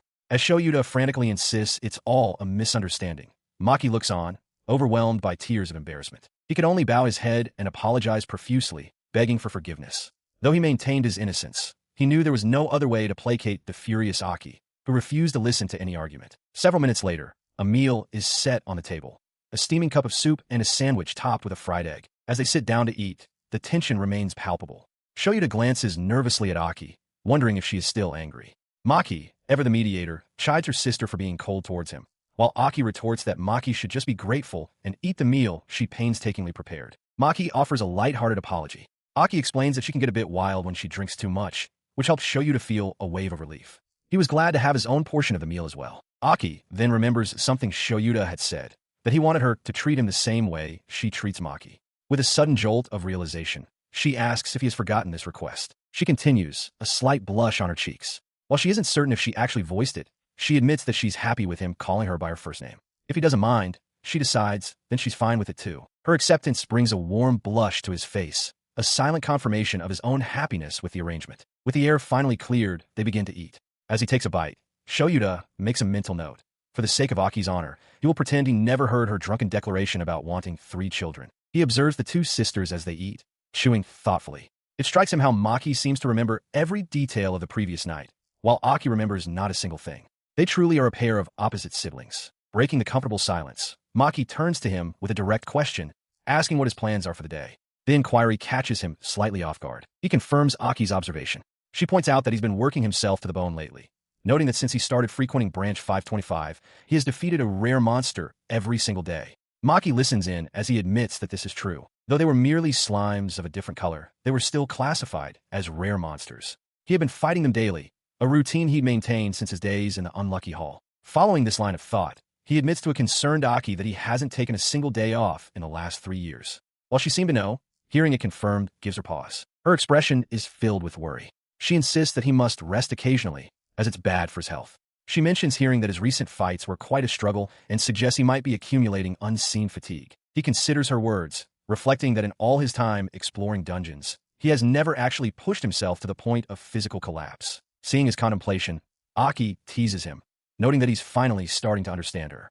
However, she adds that she also wants to decipher his true reason for pushing himself so hard. He quietly mulls over the question of his reason.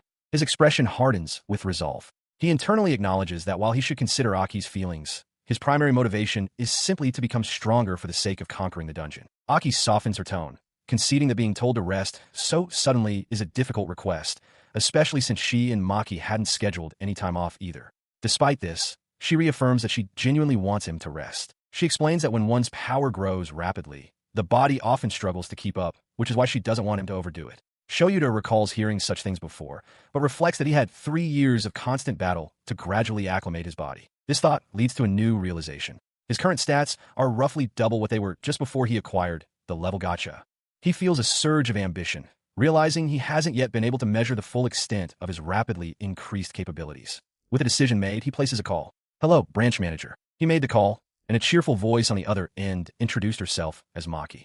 She informed him that since he was taking a day off, she and her sister, Aki, would be his exclusive attendants to help him recuperate. Aki, overhearing the conversation, looked on with a worried expression. Surprised by the unexpected offer, he confirmed her identity. Before he could react further, a flustered Aki snatched the phone away. She questioned Maki about the sudden decision, asking what happened yesterday, but Maki calmly replied that nothing of note occurred. Maki then explained that since managing his health was part of their job, they would also be taking a few days off. She declared cheerfully that this would ensure he could rest properly. In the background, Shoyuda wondered if this arrangement was truly all right. After Aki ended the call, he voiced his unease. He reminded her that the branch manager had just reprimanded them yesterday, and he couldn't believe the normally serious Maki would resort to such a tactic. He added that he also had a message from his mother, but Aki seemed preoccupied with her own thoughts. She then laid out the new plan, instructing him not to go to the 777th branch for a while. Aki explained that she had assigned one of her juniors to handle matters there, and for the time being, he would operate as if he belonged to the 525th branch. The news left Shoyuda completely stunned. With the arrangements settled, Maki, who had now joined them, excitedly proposed that a dungeon date would be fun. As they sat together, Aki thoughtfully considered the idea, murmuring alternatives like a zoo or an aquarium. The phrase dungeon date struck Shoyuda with unexpected force. He became intensely flustered, the desire to go on such a date written all over his blushing face, much to the amusement of Aki and Maki. Seeing his reaction, Aki smiled gently. She told him that if that's what he wanted, she would be happy to go with him, playfully adding that he would have to protect her from any monsters they encountered. He readily accepted the challenge, vowing with shining eyes that he wouldn't let anyone lay a single finger on Maki. Aki teased him for his sudden enthusiasm, while Maki questioned how much he actually knew about a dungeon date. With misplaced confidence, Shoyuda proudly declared he knew absolutely nothing, much to Maki's exasperation. The location in question was, in fact, a special kind of dungeon. It was known as a place with incredibly weak monsters, even safer than a typical beginner's dungeon. Its main draw was its beautiful scenery, making it a destination more suited for sightseeing than combat. He listened, intrigued, as Aki explained that while one must pay to hire adventurers, the place is famous for being safe enough for even unregistered level 1 couples. His interest suddenly ignited, his eyes sparkling as he declared with immense enthusiasm that he wanted to go. Maki, however, tempered his excitement, pointing out that despite his eagerness, there were no reports of rare monsters in that dungeon, much to his surprise. Following up on his surprise, he asked when exactly this dungeon appeared. Aki, referencing information on a phone, explained that since it was an 800 series dungeon, it had emerged the year before last, making it a little over 2 years old. Still finding it hard to believe, Shoyuda pressed, asking if there was really not even a 1 in a million chance of a rare monster. Aki firmly replied that there were none. He sat in contemplation, a new idea forming in his mind. While he pondered, Aki and Maki cheerfully began to get ready for the outing. Maki announced she was going to take a shower, and Aki happily stated she would prepare a box lunch for them. His contemplation solidified into a firm resolve. He realized that the situation might be like an unlucky hole, a place where a rare monster exists but simply hasn't been discovered by the public yet. If that's the case, he thought, grabbing his phone and rushing out the door, I'll be the one to find it. He called out that he was leaving, his new personal quest now clear. Amachi Shoyuda and his companions arrive at the entrance to the 810 dungeon, a grand, European-style structure. He lets out a gasp of awe at the sight. As he looks around, however, he realizes the entire area is filled with couples, making him feel distinctly awkward. His observation continues as they approach the building's entrance. He notes with a hint of dismay that the inside of the association building seems to be just as crowded with couples. He mutters that the place feels more like an amusement park attraction. Aki-san cheerfully confirms his impression, explaining that the reception desk even provides guides for a date course. Meanwhile, the girl with twin tails wonders aloud if the adventurer in armor is dressed that way specifically so as not to interfere with his date. Shoyuda listens, a look of understanding dawning on his face. She then adds that the dungeon became famous almost immediately after it appeared. It's considered a top-tier tourist destination because it has beautiful scenery and almost no dangerous monsters. Inside the crowded information center, Shoyuda reflects that while he had heard of safe dungeons, he never dreamed one could be this relaxed. Aki-san remarks on the impressive business sense of the place, suggesting that the 777 dungeon could learn a thing or two. She continues, explaining that, like any other dungeon, unauthorized entry is forbidden.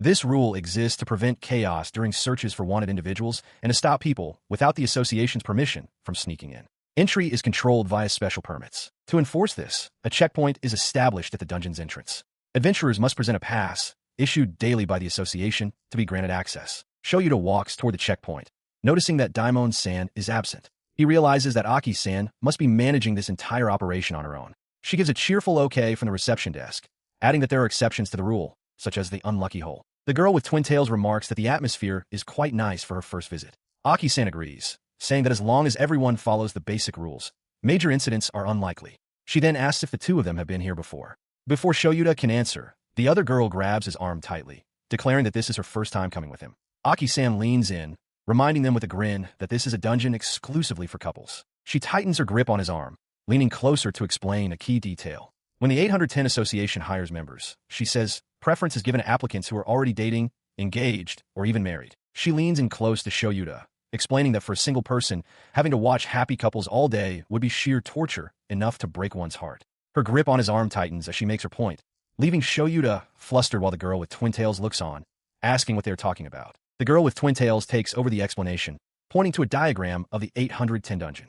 She clarifies that while it has multiple floors, only those down to the fourth are generally open to the public. She elaborates that each floor is designed as a specific date course. The first floor is a flower field, the second is a scenic coastline, and the third offers a forest bath and mountain climbing. He processes this information, remarking that for such a large area, it's surprising there are no reports of rare monster sightings.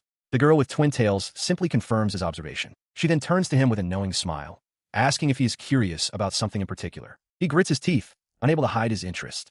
The girl with twin tails finds his honesty amusing, remarking that it is very much in character for him. As they approach the entrance, a staff member expresses surprise, questioning the arrangement of two people with an escort. Aki-san quickly dismisses the concern, and Shoyuda explains that because he is a recognized adventurer, the usual requirement for a guide was waived, though his entry is still being handled as a special case under the general admission rules. Upon entering the first floor, the group is met with a breathtaking sight, a vast field of flowers in myriad colors.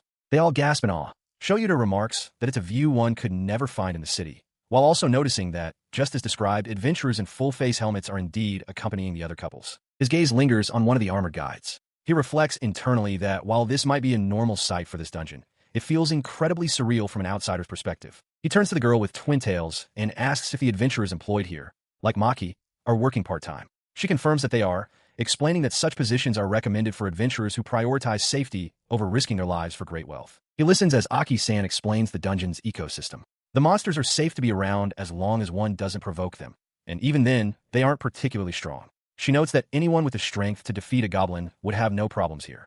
Shoyuda readily agrees. She then reveals that she had a backup plan.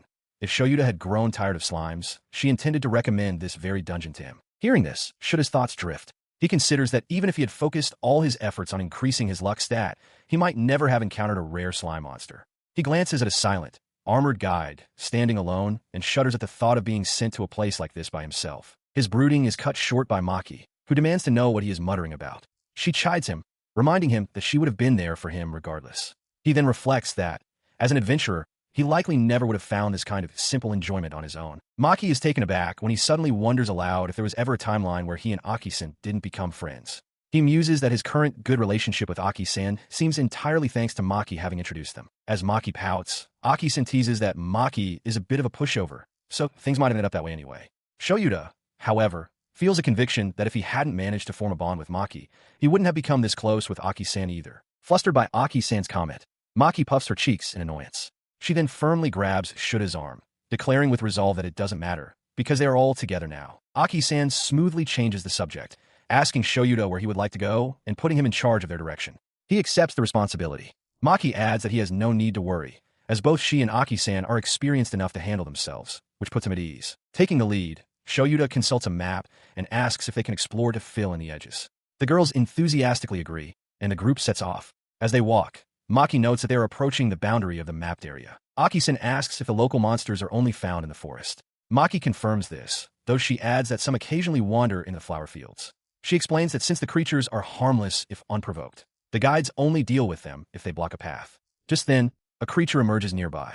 It is identified as a level 6 Kamashi, a caterpillar monster, which the girls find adorable. He observes the creature, noting its fluffy, wiggling form, and mentally classifies it as creepy cute. A notification confirms his appraisal skill has reached level 3, revealing the monster's potential drops: Kamashi's fine thread and a tiny magic stone. He mutters about the commercial spirit behind such a creature. Aki confirms that this is a Kamashi, a monster from the first floor, and Maki cheerfully adds that plushy versions of it are sold in shops. Aki elaborates on its popularity, explaining that couples often pay an extra fee to take photos with it, though they must sign a waiver first. She warns that touching the creature will instantly trigger a battle. Shoyuda expresses his surprise, remarking on how complicated that is. She adds that because of its popularity, adventurers who try to hunt the harmless Kamashi often face jeers from other visitors, which seems like too much trouble for the potential reward.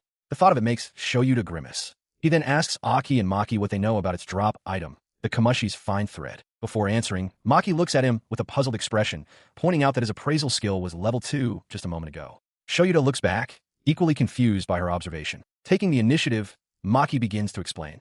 She clarifies that the Kamashi's fine thread is an item that the creature only drops on rare occasions. He recalls the warning not to hunt them and wonders why such a weak monster isn't simply farmed for its drops. His train of thought is cut short when he remembers the market price for a single ball of thread, 30,000 yen. The figure stuns him. The fact that it has a clear market value means it must be sold at auction from time to time. He briefly considers whether one could get away with hunting it secretly, away from prying eyes. Maki continues her explanation, clarifying the reason for the high price. The drop itself is incredibly rare. One might only find a single thread after defeating dozens of Kamashi every day for a week. Because the thread is a natural material infused with the dungeon's unique properties, it commands a high value. Aki chimes in, adding that selling the threads in bulk increases their value even further.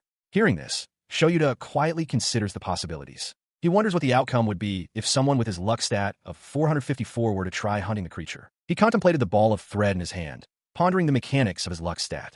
For a typical adventurer, whose luck ranged from 5 to 10, an item with a 100 drop rate would be exceedingly rare. He wondered how his own stats would affect such odds. His theory was that an item's drop probability was determined by its base value multiplied by the adventurer's luck. From this, he deduced that a small magic stone must have a base value of 1, as a luck stat of 10 would result in a 100% drop rate. Based on his experience, this seemed correct. Applying this logic, he calculated that an average adventurer would likely need to defeat 10 to 20 Kamashi just to acquire a single thread. As Aki-san called out his name, he continued his internal reflection. His 100% success rate with rare monsters and skill orbs might just be a lucky streak, not a guarantee.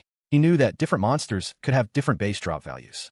Recalling the rainbow slime, he resolved that he must continue to increase his luck. Aki-san asked if it was alright for him to hunt as he normally would, and Maki eagerly added that she wanted to watch. Surprised, Shoyuda questioned their enthusiasm, reminding them that he'd heard the creature was considered cute. Aki-san simply confirmed, yes. He smirked, clarifying for them. This isn't a pet or a small animal. It's a monster. With that, he turned his attention to the docile Kamashi just a few meters away. Announcing that he wouldn't hold back, he drew his sword and moved in. With a sharp cry, he struck. The monster was felled in a single, clean slash, leaving behind a small magic stone and the coveted Kamashi's fine thread. Aki-san and Maki gasped in admiration. Aki-san remarked on how he grows stronger by the day and how vivid his technique was. Maki exclaimed that he had completely surpassed the realm of a beginner. Aki-san added that since the creature offered no resistance, anyone could have done it. The two women then gathered to admire the fluffy thread.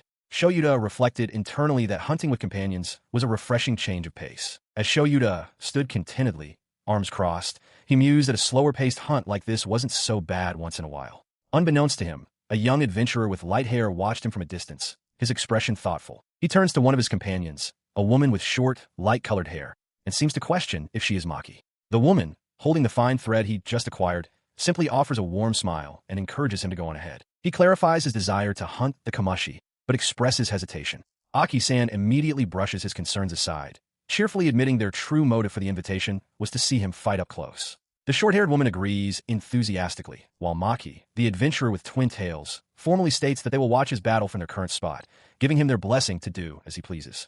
Understanding their intentions, Shoyuda agrees. With a grateful smile, he thanks them both. Aki-san gives a confident thumbs up, telling him to leave it to them.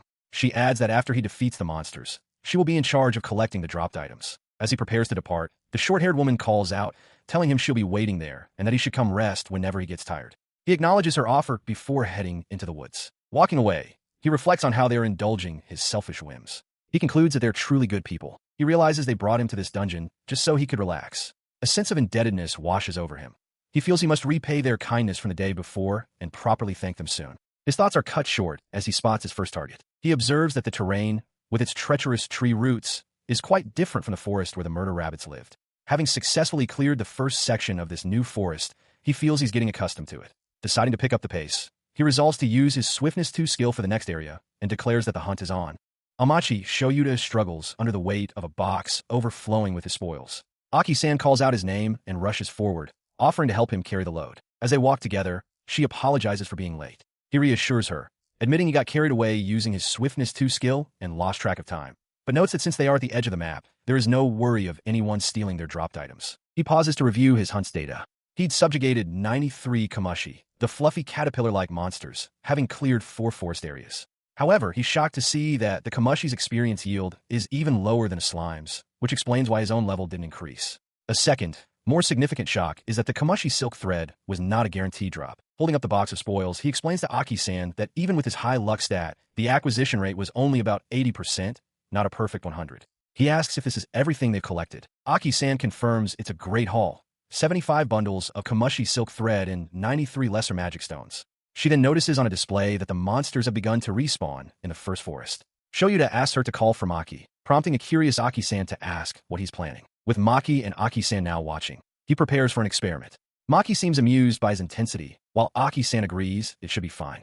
Shoyuda raises his sword above a newly spawned Kamashi, declaring this will be his 100th kill and calling for the rare monster to appear. His blade descends, but instead of a new creature spawning, the spot where the Kamashi was simply flashes and vanishes into nothing, leaving only a faint wisp of energy. He stares at the empty ground, bewildered. It vanished. He wonders if he miscounted, but then confirms that a lesser magic stone did indeed drop, marking his 100th one. The expected outcome did not occur. His mind races through possibilities. He briefly considers that someone else might have dropped a magic stone, but dismisses the idea. Dropped items are known to disappear after 30 minutes, so that couldn't be it. Staring at his own blade, a dreadful realization begins to form. The fact that a rare monster did not appear this time means something fundamental has changed. He stares into the distance, his face grim as the realization sinks in. He mutters to himself, wondering if he failed some kind of lottery, his companions watching with concern. Seeing his distress, the girl with the twin tails, Maki, playfully asks if he's already forgotten their purpose. Her companion suggests they do something to cheer him up. Maki notes that the color is returning to his face, and he offers a quiet word of thanks, his composure slowly returning. Just then, Aki-san arrives with a bright smile, announcing she has brought lunchboxes. Surprised, Shoyuda remarks on how late it has gotten, while the girl with the leaf accessory offers to lay out a picnic sheet. With the meal spread before them, a magnificent assortment of food, Aki-san gestures for Shoyuda to take a seat.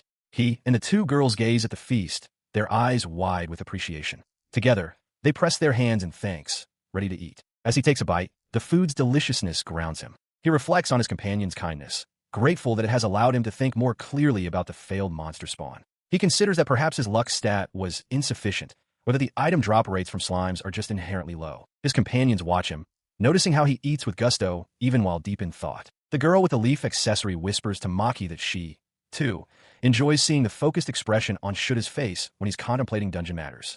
Maki smiles, agreeing that they're like sisters in this way. Her companion asks if it's always been this way, that they like the same things.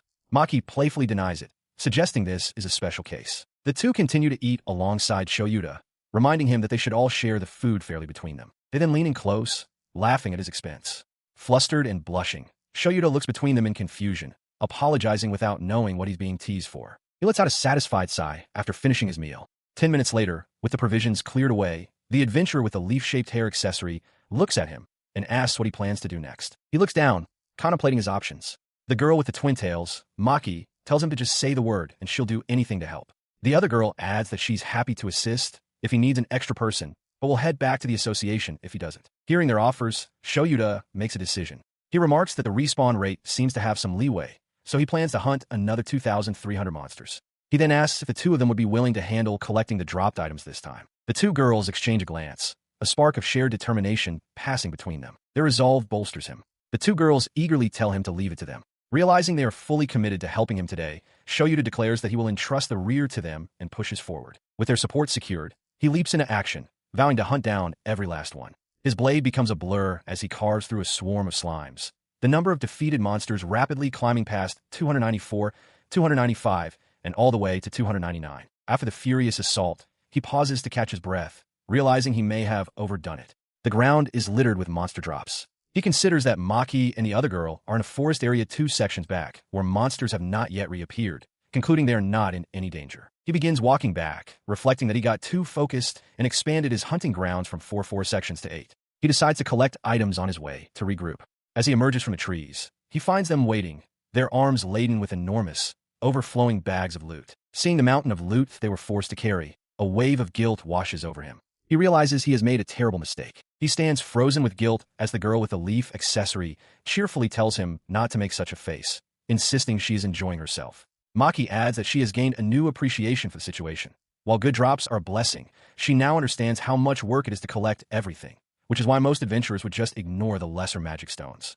Juuyoudatta can only stare, dumbfounded. He is moved by their kindness, his heart warmed by their earnest support. In response, Maki suggests that hiring a dedicated carrier would be more efficient. She points out that if they find a valuable byproduct, stopping to collect it would slow Juuyoudatta down. She then offers that she and her friend could simply take turns accompanying him. Juuyoudatta internally considers this. His true goal isn't just earning money, but uncovering the dungeon's secrets, and he believes the income from skill orbs alone will suffice. His other companion worries that in a higher-level dungeon, she wouldn't be able to keep up and would become a burden. Maki concedes the point, adding that the real issue is keeping his abilities a secret. However, she cheerfully concludes that for a peaceful dungeon like this one, they can continue to help him out. Bringing the discussion to a temporary close, Juuyoudatta decides they will stop for the day after one more monster. His companions readily agree. With renewed resolve, he spots a slime slithering nearby.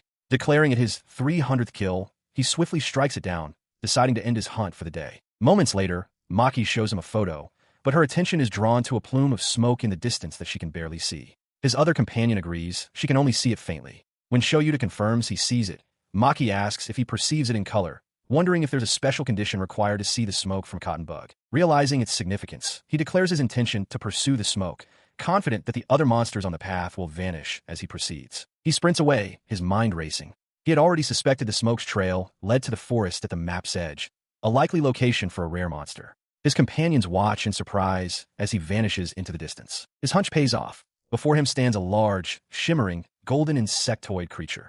A rare monster, he exclaims. A system window materializes, identifying the level 18 golden bug and its valuable drops. The potential for immense profit dawns on him. He stares in disbelief, realizing this is an ultra-rare monster. He observes a strange membrane surrounding its body and notes its 3 skills: adamantine strength, adamantine wall, and adamantine armor. He has never encountered a monster with 3 skills before. He studies the monster's information, noting that while its level is lower than a murder rabbit's, its drop is a great magic stone, something he has never encountered before. He resolves not to underestimate this foe. The creature remains perfectly still, prompting him to wonder if it's a type that only reacts when attacked.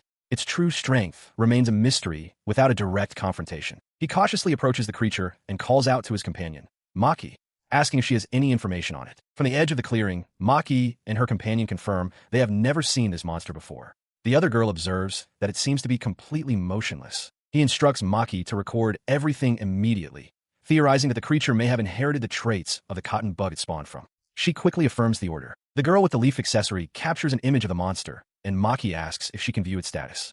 The girl is stunned, exclaiming that she has never seen stats exceeding 200 at this level. She points out that its strength and toughness are exceptionally high, as the skill names would suggest. He processes the information, recognizing the monster's extreme stats. With dexterity and agility scores barely reaching 20, escaping would be simple, but a close-quarters battle would be incredibly difficult. Maki turns to him, asking if he intends to fight it. He answers with a confident, of course, before immediately asking if all of its skills are known entities. His companions check their device again. Maki reports that 2 of the 3 skills are familiar.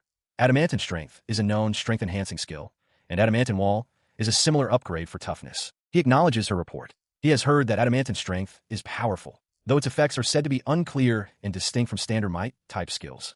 The third ability, however, adamant armor, is completely unknown to him, a truly new and unpredictable factor. He reasons that if even Aki, with her branch manager authority, has no information on the skill, then it's safe to assume none exists. His gaze fixes on the shimmering membrane surrounding the creature.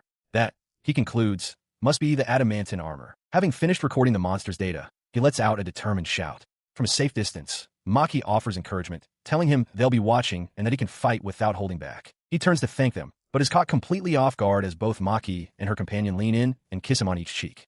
He freezes, utterly flustered by the unexpected show of affection. As he stands there blushing, the short-haired girl wishes him good fortune in the battle ahead. Maki chimes in, telling him she is praying for his victory. The encouragement floods him, and he feels a powerful surge of resolve building within. Fueled by their support, he raises his sword with renewed determination. He declares that having received a blessing greater than any goddess could offer, victory is his only option. Turning his fiery gaze to the golden bug, he issues a challenge. Let's do this.